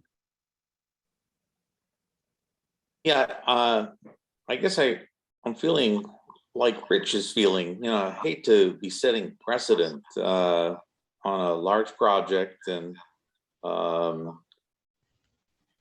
so I sort of feel that way as well. I think, you know, that should have been thought of before it was presented.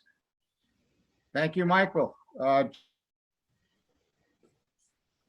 Yeah, ditto for me. I think it should be re-engineered with the driveway shifted about 10 feet if possible.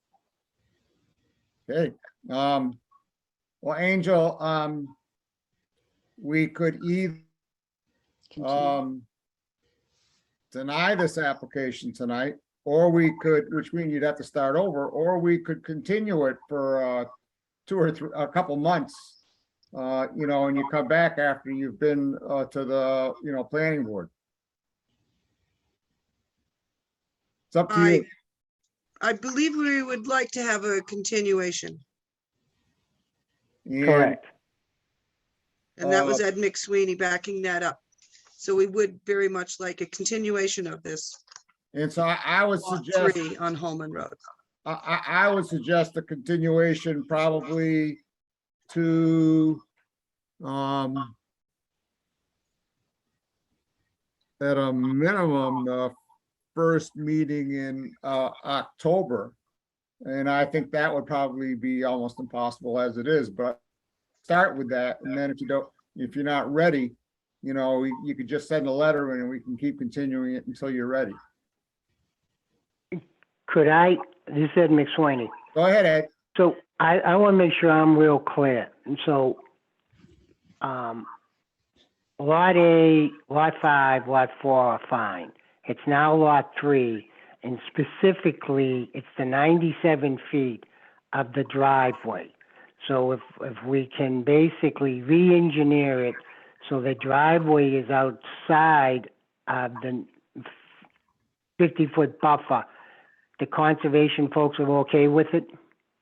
That would be true, but you have rocks and hard places because the driveway, it's a shared driveway, and the first. Oh, no, I'm well aware of that. Yeah. Nope, I'm well aware of it. In talking with McCarthy, we had looked at it and so forth, and if the board's discretion was that the 97 was too complex, we've got a contingency and we're just gonna move. We have enough room because we control the lots. We'll just shift the A&R and we'll change the boundary lines to accommodate that. So, Mr. So we- McSweeney, do you have a preference in when we continue this to? What I'd like to do is that we want to continue it. May I ask if Nadia can inform you, if she can give us a couple of days? I will talk with the parties that, from the engineering point of view and the surveyor, and figure when we can get this in front of the planning board. They have already figured out how they're going to do it if they need to, so I think it can move pretty fast. How fast, I don't know. Let me ask this. If we put the October date, but if we can have it all completed by your second meeting in September, would we be welcome if we can publish it in time and get set on the agenda? Could we If come you and want to talk do to that, you then I then? would suggest we continue it until our 21. September 21st meeting. Perfect. And I will be in contact with Nadia, and if we realize that's unrealistic, we'll let her know, and it can be removed and placed on the appropriate agenda. Thank you. So I'm looking for a motion to continue until September 21st. So So moved. moved. Second. All right, roll call, Rich, Aye. Jeff, Aye. Mike, Aye. I for myself.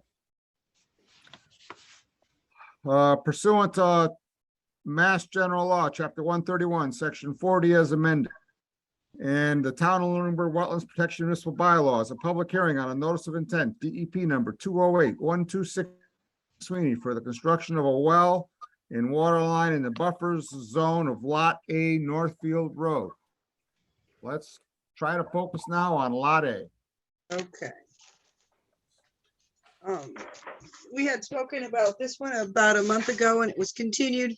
This was left with a question about the drainage ditch that runs along the side of Lot A and Lot 5, which we had discussed 2 hearings ago. Yep. That we had Three Oaks Environmental come out as consulting to confer with us on the ditch. It is related to, in her letter on page 1, that is not jurisdictional. Okay. Any comments or questions from commissioners? Any comments or questions from members of the public?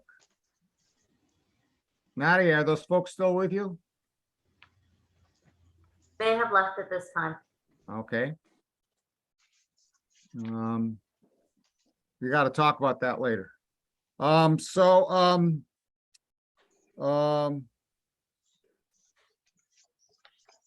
If there are no comments or questions, is someone willing to make a motion to approve this notice of intent? So moved. Bob, I do have one question. Oh, I'm sorry. I missed that. Go ahead. With that drainage ditch being kind of running along this whole lot, I know we don't normally do this in the past, but I mean, can we prevent that area from being filled in the future? Or can we put some boulders along like that 102 line or something that kind of delineates that so it's not disrupted? Because that would really kind of make a mess back there. And so you're looking to have something to protect the drain future fill? Yeah. If I might. Again, it's not Mary? something that we've ever done, but I just would hate to see that area filled in by mistake and then having huge drainage issues in the future down into that wetland. Thank you, Jeff. Anything else, Jeff? I was going to call on Mary Ann if you're done. No, that was it. I'm going to call on Mary Ann and then going to call on Rich. Even though it's not jurisdictional, the stormwater does make its way to the wetland, and protecting that ditch would be advisable since it feeds the wetland. So requiring boulders along the side of it to prevent it from being filled in is a good solution. Thank you, Mary Ann. Rich Birch. I guess the only problem, and Mary Ann addressed it, is it's outside of our jurisdiction, so it'd be something we'd have to ask. And of course, it is a fair amount of distance away from the development envelope, so I'm not sure if it's more detrimental to try to get in there to try to put boulders along the 102. Well, but Thank maybe we could ask for boulders, near where it's near the development, more likely to be.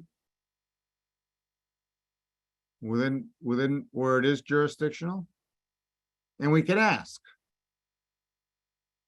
What's your further thoughts on this boulders issue? This is Ed McSwaney. Go ahead, Ed. Our whole plan was not to infringe in that area at all. It's far enough from the construction. We know how sensitive it is. So we were not planning on going near that area. And as somebody just said, I think us going near the area, we we might cause more trouble to the vegetation around there than we're helping if we can put boulders. If you insist, I'll bring it back to my partners, but our whole plan was to preserve that area and not go near it. It's far enough outside of where we plan on doing the digging and so forth to allow that. Nadia, can you highlight of this drainage ditch on the plan? Aha, Yep. yep. We know what the distance is between the drainage ditch and the house on the lot? Don't hold me to this, but I think it's something like 60 or 70 feet. No, I don't think it's that far. Yeah. Mary Ann DePinto again? Might be Go ahead, 50. Mary Ann. If there's something in the deed that says no work beyond the footprint of whatever that line is there, if there's no work allowed beyond that point, and it's in the deed, that would give you recourse as well. If Wow. anybody continued it. Continuing the condition would be a good idea. Yeah. I've got a physical copy of the plan here in the office, and it's saying to me 1 inch is 30 feet. And I've got less than an inch between the edge of the house and the drainage ditch. Ah. Well, the house has changed, so. If you want, one, as Mary Ann indicated, we clearly know that ditch has to remain open. We'll be happy to put some type of, rocks or something in there to ensure that it remains open.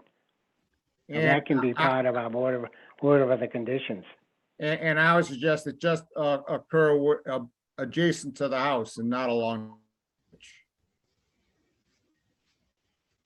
Because of the aforementioned, but that's just one member's suggestion. Because of the aforementioned concern about we don't want to go into undisturbed areas, to be putting boulders.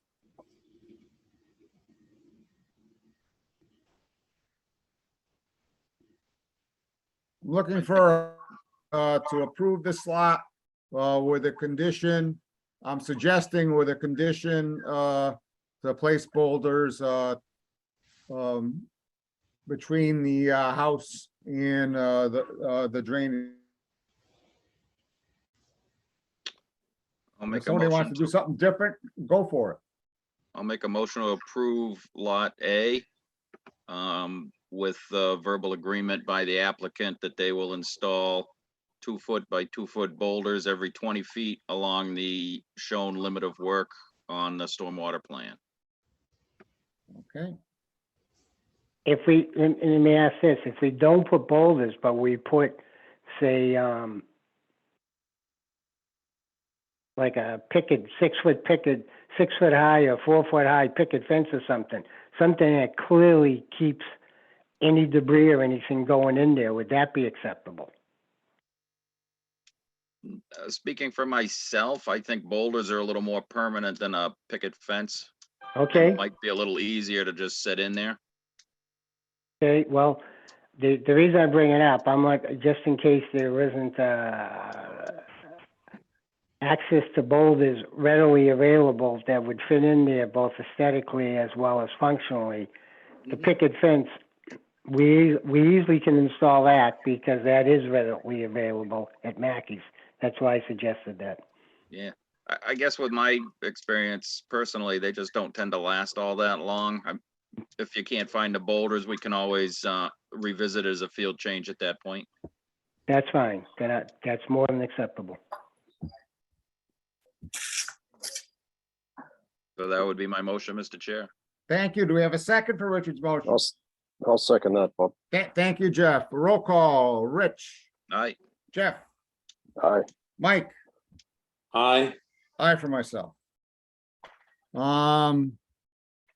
Pursuant to Mass General Law, Chapter 131, Section 40 as amended in the Town of Lunenburg Wetlands Protection Municipal Bylaws, a notice of public hearing on a notice of DEP number 208-1264 by Ed McSweeney for the construction of a single-family home garage and driveway at Lot 4 Holman Street.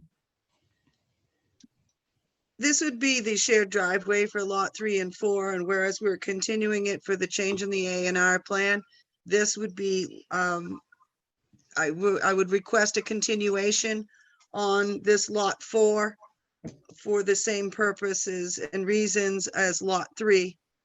The recommendation to move the driveway by the Lunenburg Conservation Commission, and it has to go through the A&R first, so that we're hoping to get on to the September 21st Conservation Commission hearing for the continuation. Thank you so much. Do we have a motion to continue to September 21st? So moved. So moved. All right, motion and second. Call, Thank you. Rich, Aye. Jeff, Aye. Mike, Aye. and I for myself. Back to our 9 o'clock. Is someone here for Katie Naughton? Okay, I see. Yes, I'm here. All right. We're gonna pursuant to Mass General Law, Chapter 131, Section 40, is amended the Town of Wetland Protection and Municipal Bylaws, a public meeting on a request for determination of applicability by Katie McNaughton for construction of a dock at Hickory Hills Lake at 132 Hemlock Drive.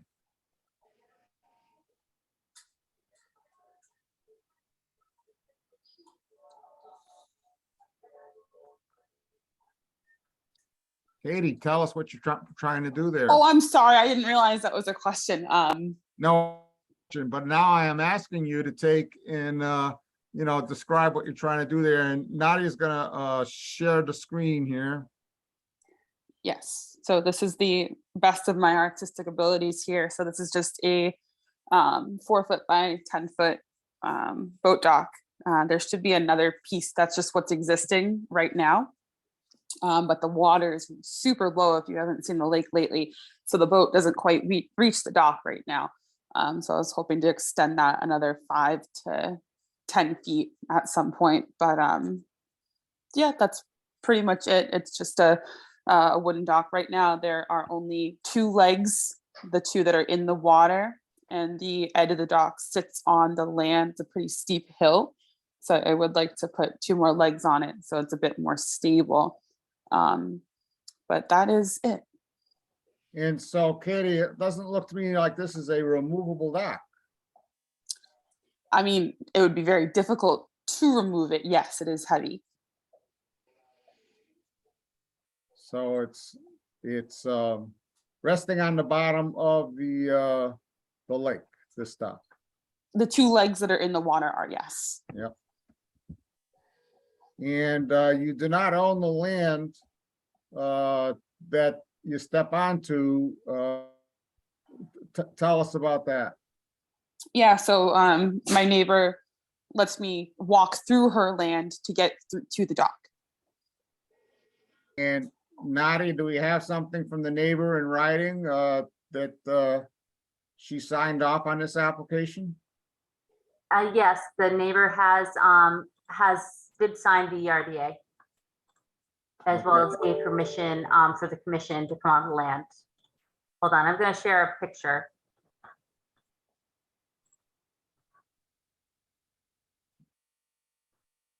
The lake really has gone down, hasn't it? Yeah. So we go for a walk in the mud every time we want to go out on the boat now.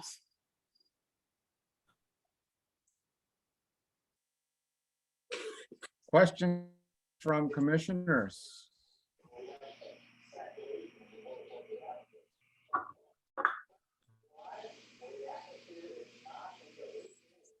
I don't recall us, if there are no questions or comments, I don't recall us ever permitting a dock before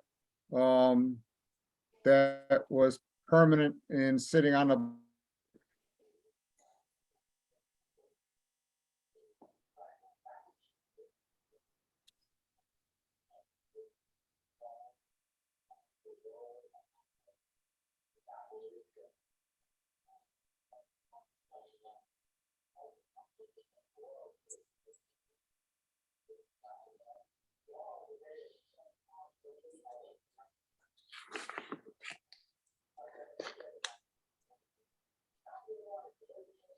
Bob, question, this is Jeff. Go ahead, Jeff. Has Hickory Hills looked at this and approved it, or? I know that do there is a not know. process. I'm Um, still waiting for Hickory Hills. I had submitted an application with them last summer with a dock that they had given me that was floating. And then somebody from the board took it upon themselves to come take the dock away, even though I had applied for it. But I had not heard back. So I had put this in when they took my dock away without notifying me ahead of time. They just came and literally took it.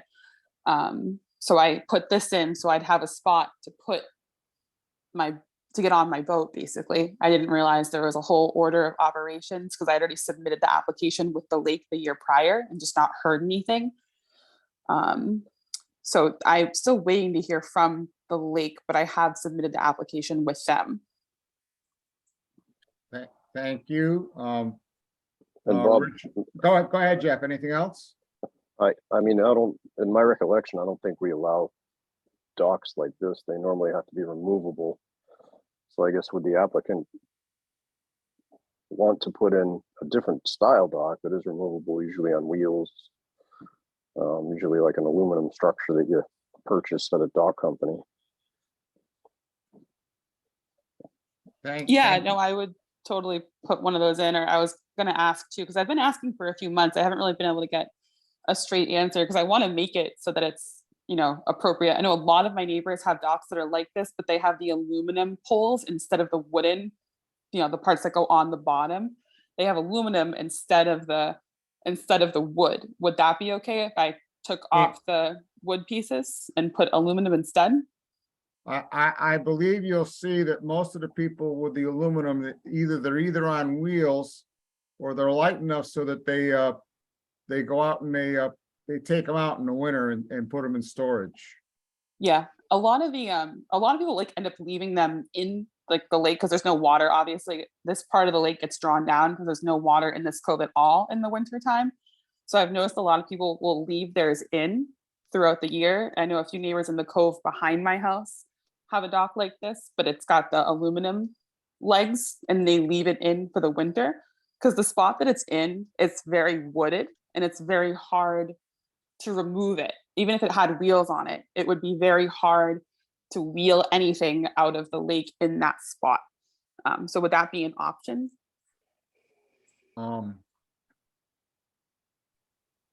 Thank you, Katie, for your question. I'm going to call on Richard Birch and see what he has to say. Okay. Well, one problem with leaving it permanently in the wetland is you'd have to file a notice of intent. I don't believe you can do permanent alteration like that in the wetland without a notice of intent application.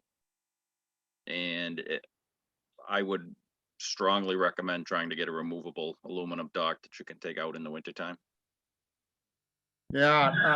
I mean, right now, the water levels do come down, but sometimes they'll come back up in the wintertime and it won't take much of a freeze to make your dock not look like a dock anymore. Ice can be pretty destructive. So thank you, Mr. Chair. Thank you, Richard. Yes, see, Katie, if you're gonna put on a permanent dock, you can't do that with an RDA. An RDA, we say, in order for an RDA to be successful, we have to be able to say at the end that it didn't have any impact on the wetlands. And so that's why people who do RDAs for docks, they put in removable docks because then there's no permanent impact on the wetlands. But if you're going to put something in that has going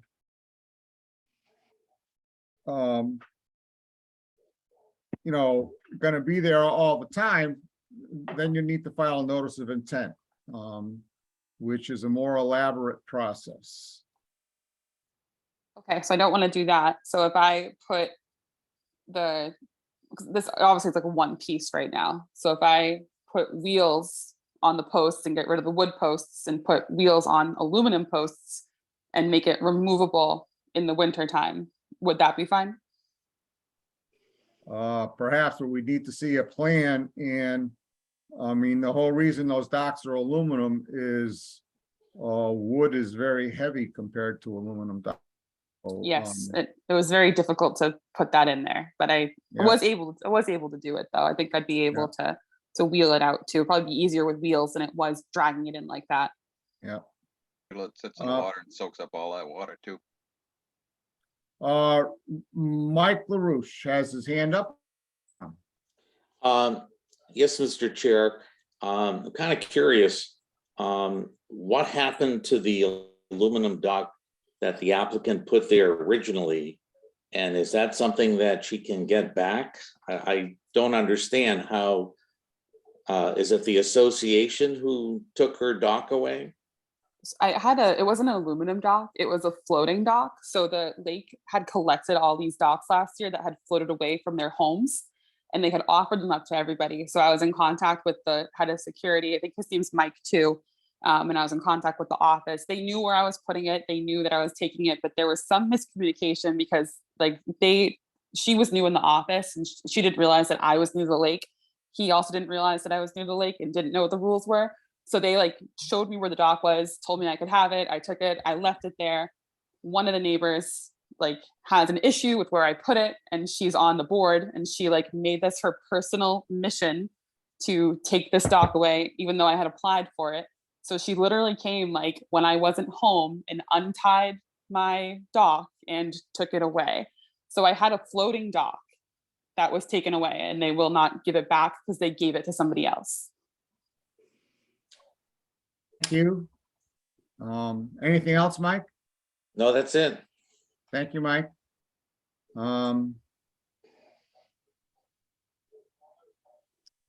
Katie, I'm suggesting to you that request and agree to a continuance, and that you come back to us with a plan for a aluminum dock. Oh, I'm sorry, got cut out for a second. A plan for A removable aluminum dock.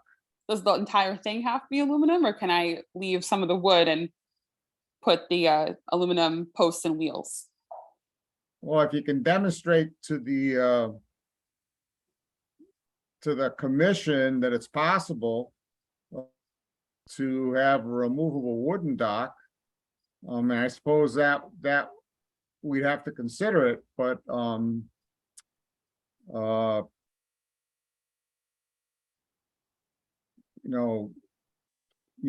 people I know one person that has a wooden dock they put in, and they hire a crane every year to put it in and out. So because of the weight. Mm-hmm. Yeah, I know. I mean, I'm just curious because I do have neighbors who have docks that are just like I can literally see it from my backyard. They have a dock that looks exactly like this with aluminum posts. And I don't know if they have gone through this whole process or not, but no one's given them a hard time about it. There are a lot of docks that look like this on the lake that are wooden, that aren't old, they're new docks, just like this one is. And some of them are left in there because I've heard from the neighbors that if it's more damaging to remove them in the winter, then they just leave them year round. So that's one of the exceptions. People who live on the dam, they will leave theirs in year round because it would do more damage to the wetland to remove it every year than it would to just leave it there. Is that something that you would consider in this case? If you file a notice of intent, we would consider it.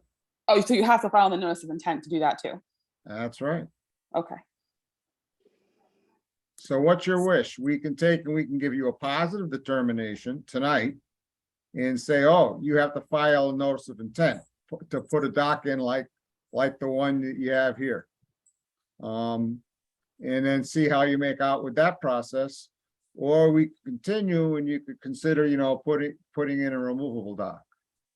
It's up to you. Well, we're happy to, at least speaking for myself as one member. And I only have one vote. There's 3 other commissioners. You need 3 votes. That's what I would suggest you consider your options there.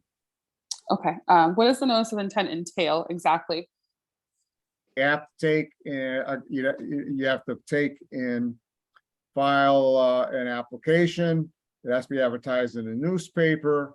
It has to go to the DEP. The DEP has to issue one of those DEP numbers and issue comments on it. It costs a little more than an RDA. When you get your approved, You have to file the order, you get something called an order of conditions that specifies what you can and can't do. The order of conditions has to be filed with the Registry of Deeds. And then the Registry of Deeds, and then at the end, to take and file something known as a certificate of compliance, where the commission has to come out and say, oh yes, everything was done according to the plan. And that also has to be filed on the Registry of Deeds. And if I missed anything, I'm sure Rich will add it in here. Okay, that seems like a lot. So I'm going to go with the wheels. And then final question is for the continuance for the wheels. And then final question is, when things are removed, does it have to be like completely off the water line, or just out of the water, or out of where the, like 1 foot above the water line in the winter? Generally, we don't like the dock stored someplace, speaking for myself. We don't like the dock stored someplace where it's going to take and impact, the nearby on the lake, next to the lake. And if anybody has anything to add with that, I would welcome the additional comments.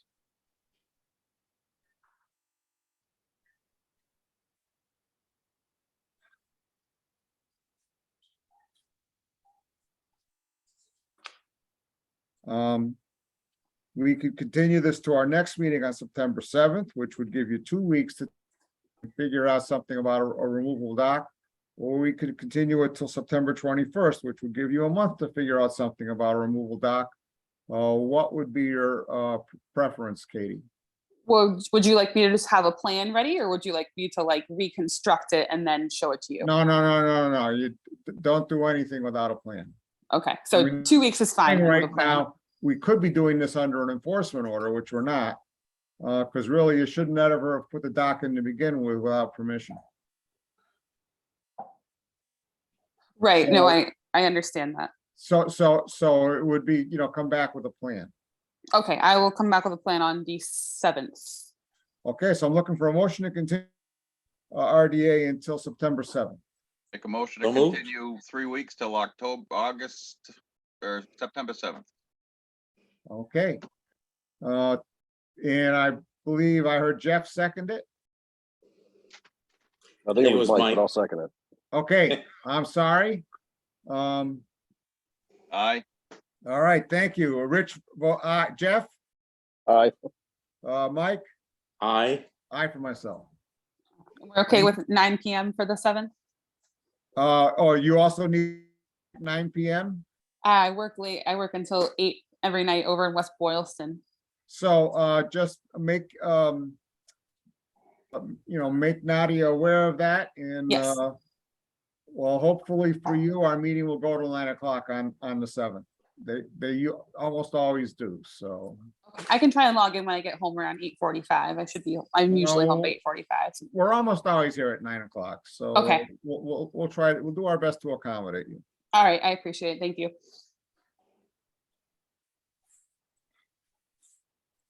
New business, election of office. Have first of all, we only have 6 members now. Second of all, as you know, I'm looking for someone who is willing to be chair. After this chair again this year, but I don't really want to continue to be chair for after this year. And I've been beating the bushes for someone who's been willing to be chair in the future, and Mary Wilson is willing to be chair. So I would just say, if I am elected chair next time, I'll be nominating Mary Wilson to be.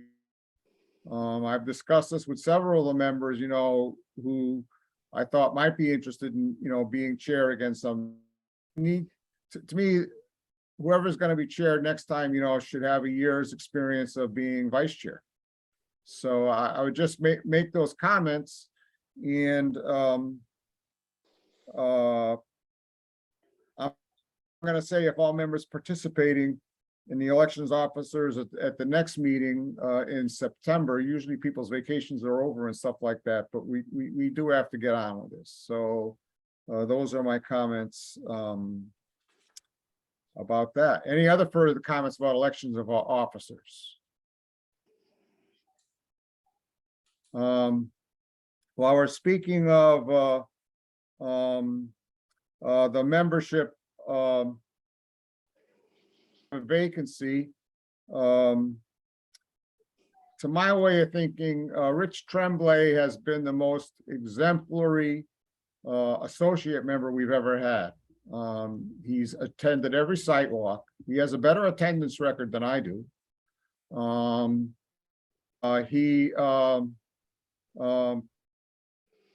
Never mind the sidewalks, just at meetings. He's got a better attendance record than I do.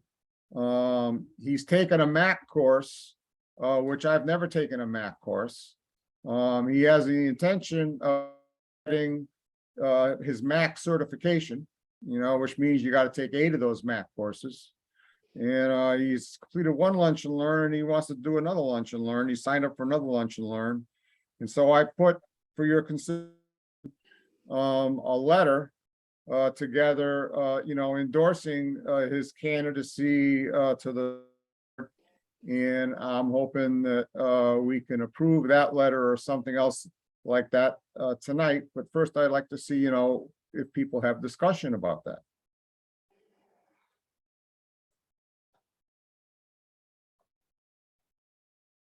Rich Bursch. Mr. Chair, thank you.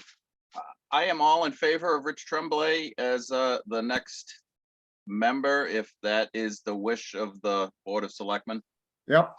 I'm a little leery at this point just because of past issues I've had with the Board of Selectmen.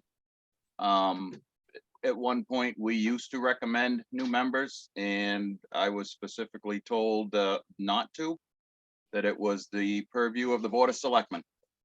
So where we don't currently have a procedure or process for the commission moving forward with recommendations, I think we should, if we so choose, make personal pleas to the Board of Selectmen. Okay. But I wouldn't feel comfortable at this time where we, in the last few years, have had past members ask for discussions about new members and it didn't occur, that we change that now. But personally, I am all in favor of Rich Tremblay. Do you know of anybody else that is in the current talent bank at this time? We have not had anybody else in the talent bank. Okay, but unfortunately, that given past issues that I've had with it, that's my feeling. But I am all in favor of Rich Tremblay. Thank you, Richard. Mike LaRouche. Yes, Mr. Chair, I've been to many of the site walks that Rich has attended, and I've listened to many of his comments during our Conservation Committee meetings, and I think that Richard Tremblay would fit in very well as a Conservation Commissioner. And, as I wish it changed as far as not being able to give recommendations, but until that gets settled, I think that Richard would make an exemplary Conservation Commissioner. Thank you, Mike. Okay. Bob, same goes for me as well. I'd be very happy to write a letter personally for support for Richard to take the next seat on our commission. That'd be great. So then I got three things to say then, really. Number one, since I've been chair, every year the select board or Peterson reaches out to me asking for recommendations. In my first year, I wrote a letter of support for the nomination of both Richard Bursch and Katie Childs. And because there was no time to consult the board. The second year, I declined to take and write recommendations because I thought it would be divisive. Because I knew that some people felt strongly for and some people felt strongly against, people who were up for reappointment, and I thought it would be divisive and bad for the workings of the commission. And so while all of those years, the select board asked for recommendations, you know, I declined to bring it to the board as chair because I thought it would be detrimental, you know, to our organizational cohesiveness. Third of all, you know, given the comments here, I'll take and recraft the letter that I sent you and send it to, for myself personally. And if other people support Rich Tremblay's nomination, I urge them to send him to the Board of Selectmen in the next day or so. So hopefully they don't have a meeting the last meeting of the month, but they have a meeting. And I'm hopeful that we can, you know, that he can get on that agenda. And they publish that agenda tomorrow. So those are my comments. Is there any further discussion about this issue? So I guess, Bob, I appreciate your point that it would have been divisive, but if we're gonna do it for one, we should make discussions for all. I mean, I know, and I, for one, have no problem arguing with anybody, but at the end of the day, realize that there's much more that we are in favor of than we are against as a group. So like I say, I think if you're gonna do it for one, you should really have had a policy to do it for all. So. Thank you, But Richard. I do agree with your rewriting the letter and just having it personally, and those that wish to send it in can send it in. Thank you. Thank you, Rich. That is what I will do. And so, and I urge other people if, you know, to, if they want to support Richard's candidacy, to send it in.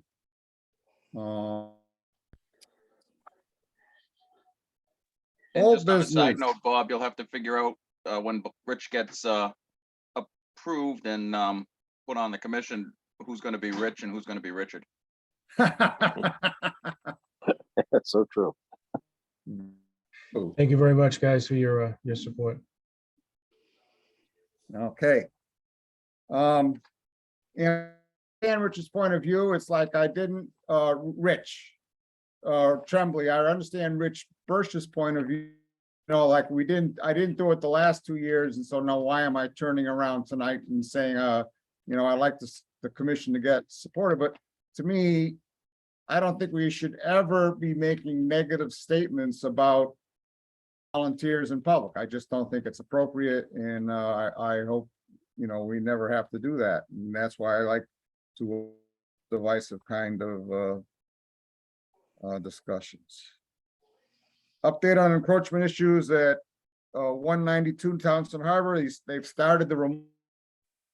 I'm told, my wife went by there on a bike ride and she told me they had started removal of the driveway and the stone wall and the lamppost. 104 and 106, the town attorney assures me that he's gonna or is about to send new letters, and the selectmen are expecting me to come back sometime in the next 6 weeks to give them another update when we heard back from them. I have to ask for a Nadia. Thank you so much for sending me that invitation about the office hours, because I'm still not getting any of the townwide broadcasts from Elaine Peterson for some reason. I don't know where that is. I'm sorry. So, oh, but I know when it is because it's in the, there's a link, but I have to call, I have to call Elaine Peterson because when I open up the doodle, it's not working right. Up to work, Mike LaRouche. First of all, I would just say that, go ahead. You go ahead, Mike. You've worked hard on this. You go ahead. All right. I just wanted to make just a little plea to the window project at 123 Hollis Road. And the second bid that came in from J&R Glass features the Mercury Excellum window. And it is a double hung vinyl window that's thermal pane. It has a real thick airspace between both panes of glass.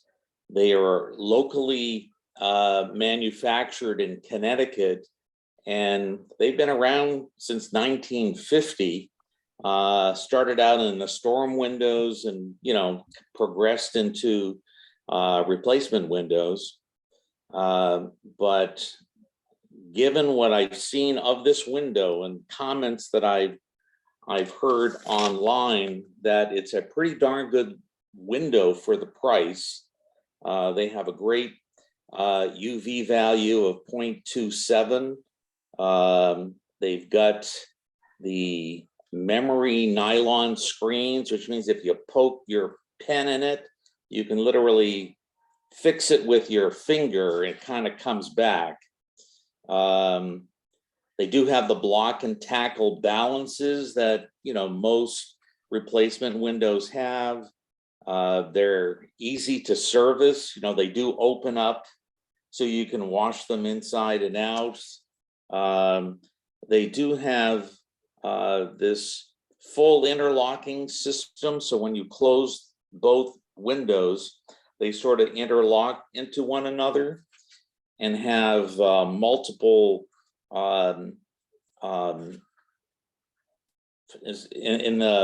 multiple beads that kind of make a good seal in between the windows.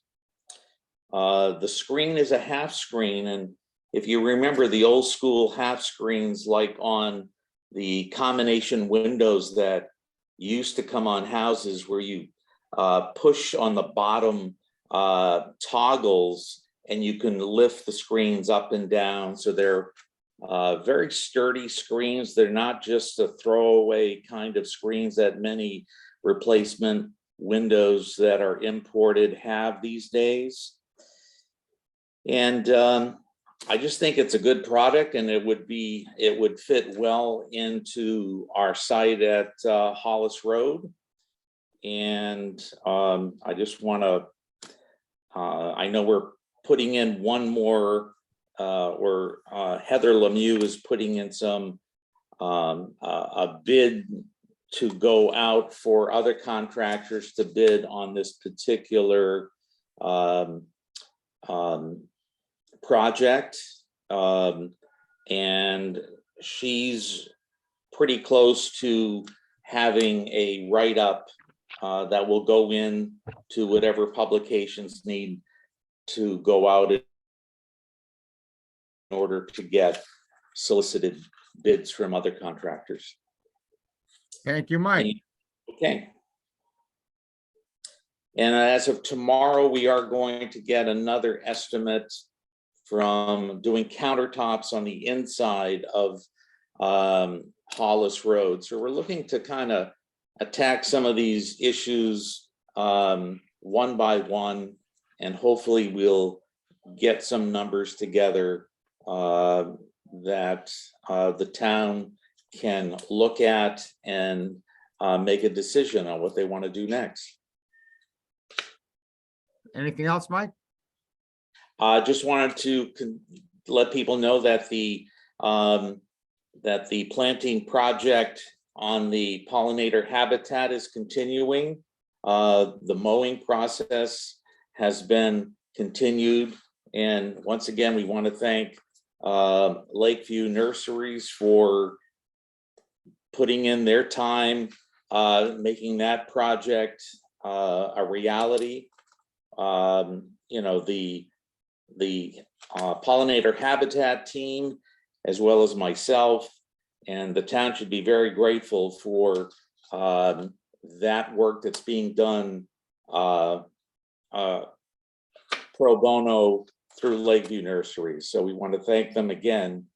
And they've been going along all summer. I just met with one of the reps, and he's glad to do it, and it's part of his job. And it's really a great addition, and we're hoping that will be a spectacular garden after we're done the project. Thank you, Mike. Is that Lakeview Nurseries or is it Lakeview Landscaping? Lakeview Nurseries, I apologize. Actually, whoever Mark Birch works for, Mark Birch is president, I believe. I'm sure someone else here knows more about this than I do. I believe he's president of Lakeview Landscaping. Okay, I misspoke then. It is Lakeview Landscaping that we want to thank.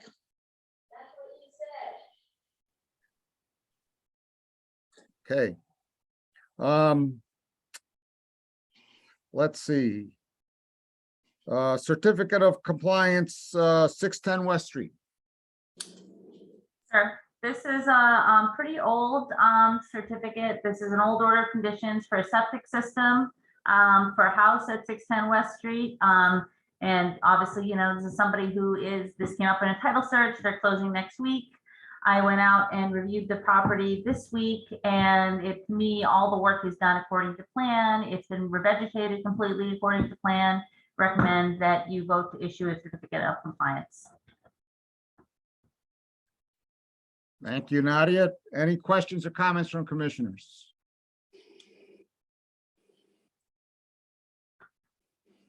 If there are no comments or questions, Commissioner, I'm looking for a motion to approve the certificate of compliance. So moved. Second. Roll call, Rich, Aye. Jeff? Aye. Mike? Aye. Aye for myself. Enforcement, you have any updates on enforcement? Let's see. No real updates on the enforcement at this time. Thank you very much. Open space and land use issues. I believe that Dillison Roy is working on a plan for Howard Street driveway. He said he thought they would get to it sometime in August. I applied for reimbursement for the total amount of the trails grant. And I'm looking to close out the grant part of the process, but that doesn't mean the work of the grant is completed. There's still a whole bunch of signs that need to be put up. The gates haven't been installed yet. I expect the gates won't get installed to some future. The DPW is fully staffed because they're not fully staffed now.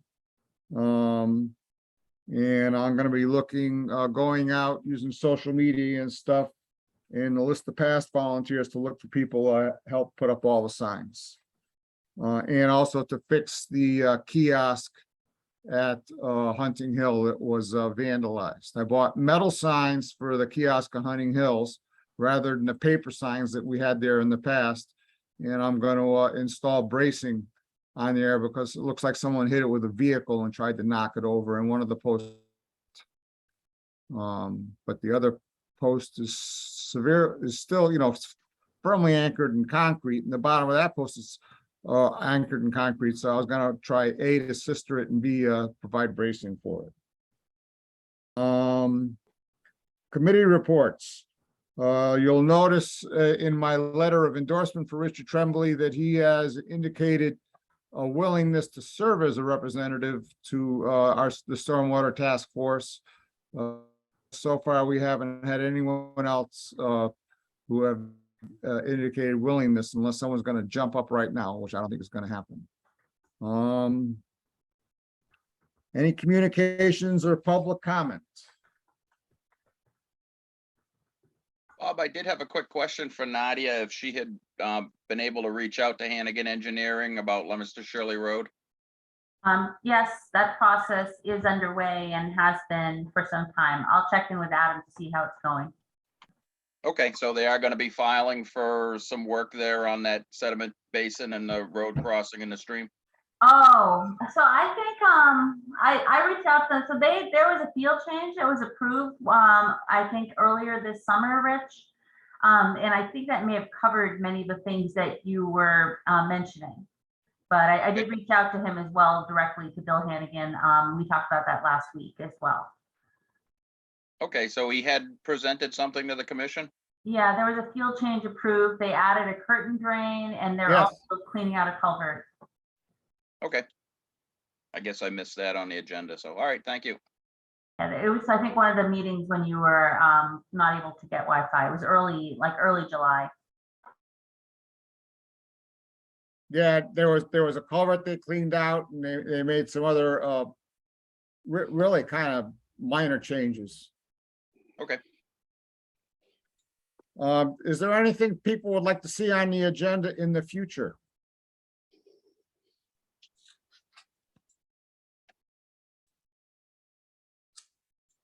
I'm looking for a Like- motion to adjourn. Like pictures, or what do you want? What do you want on the agenda?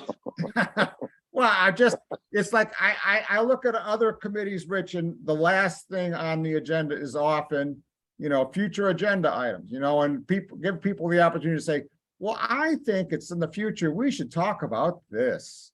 Just 'cause Like we need longer meetings or what? Yeah, longer meetings. So, and so, but I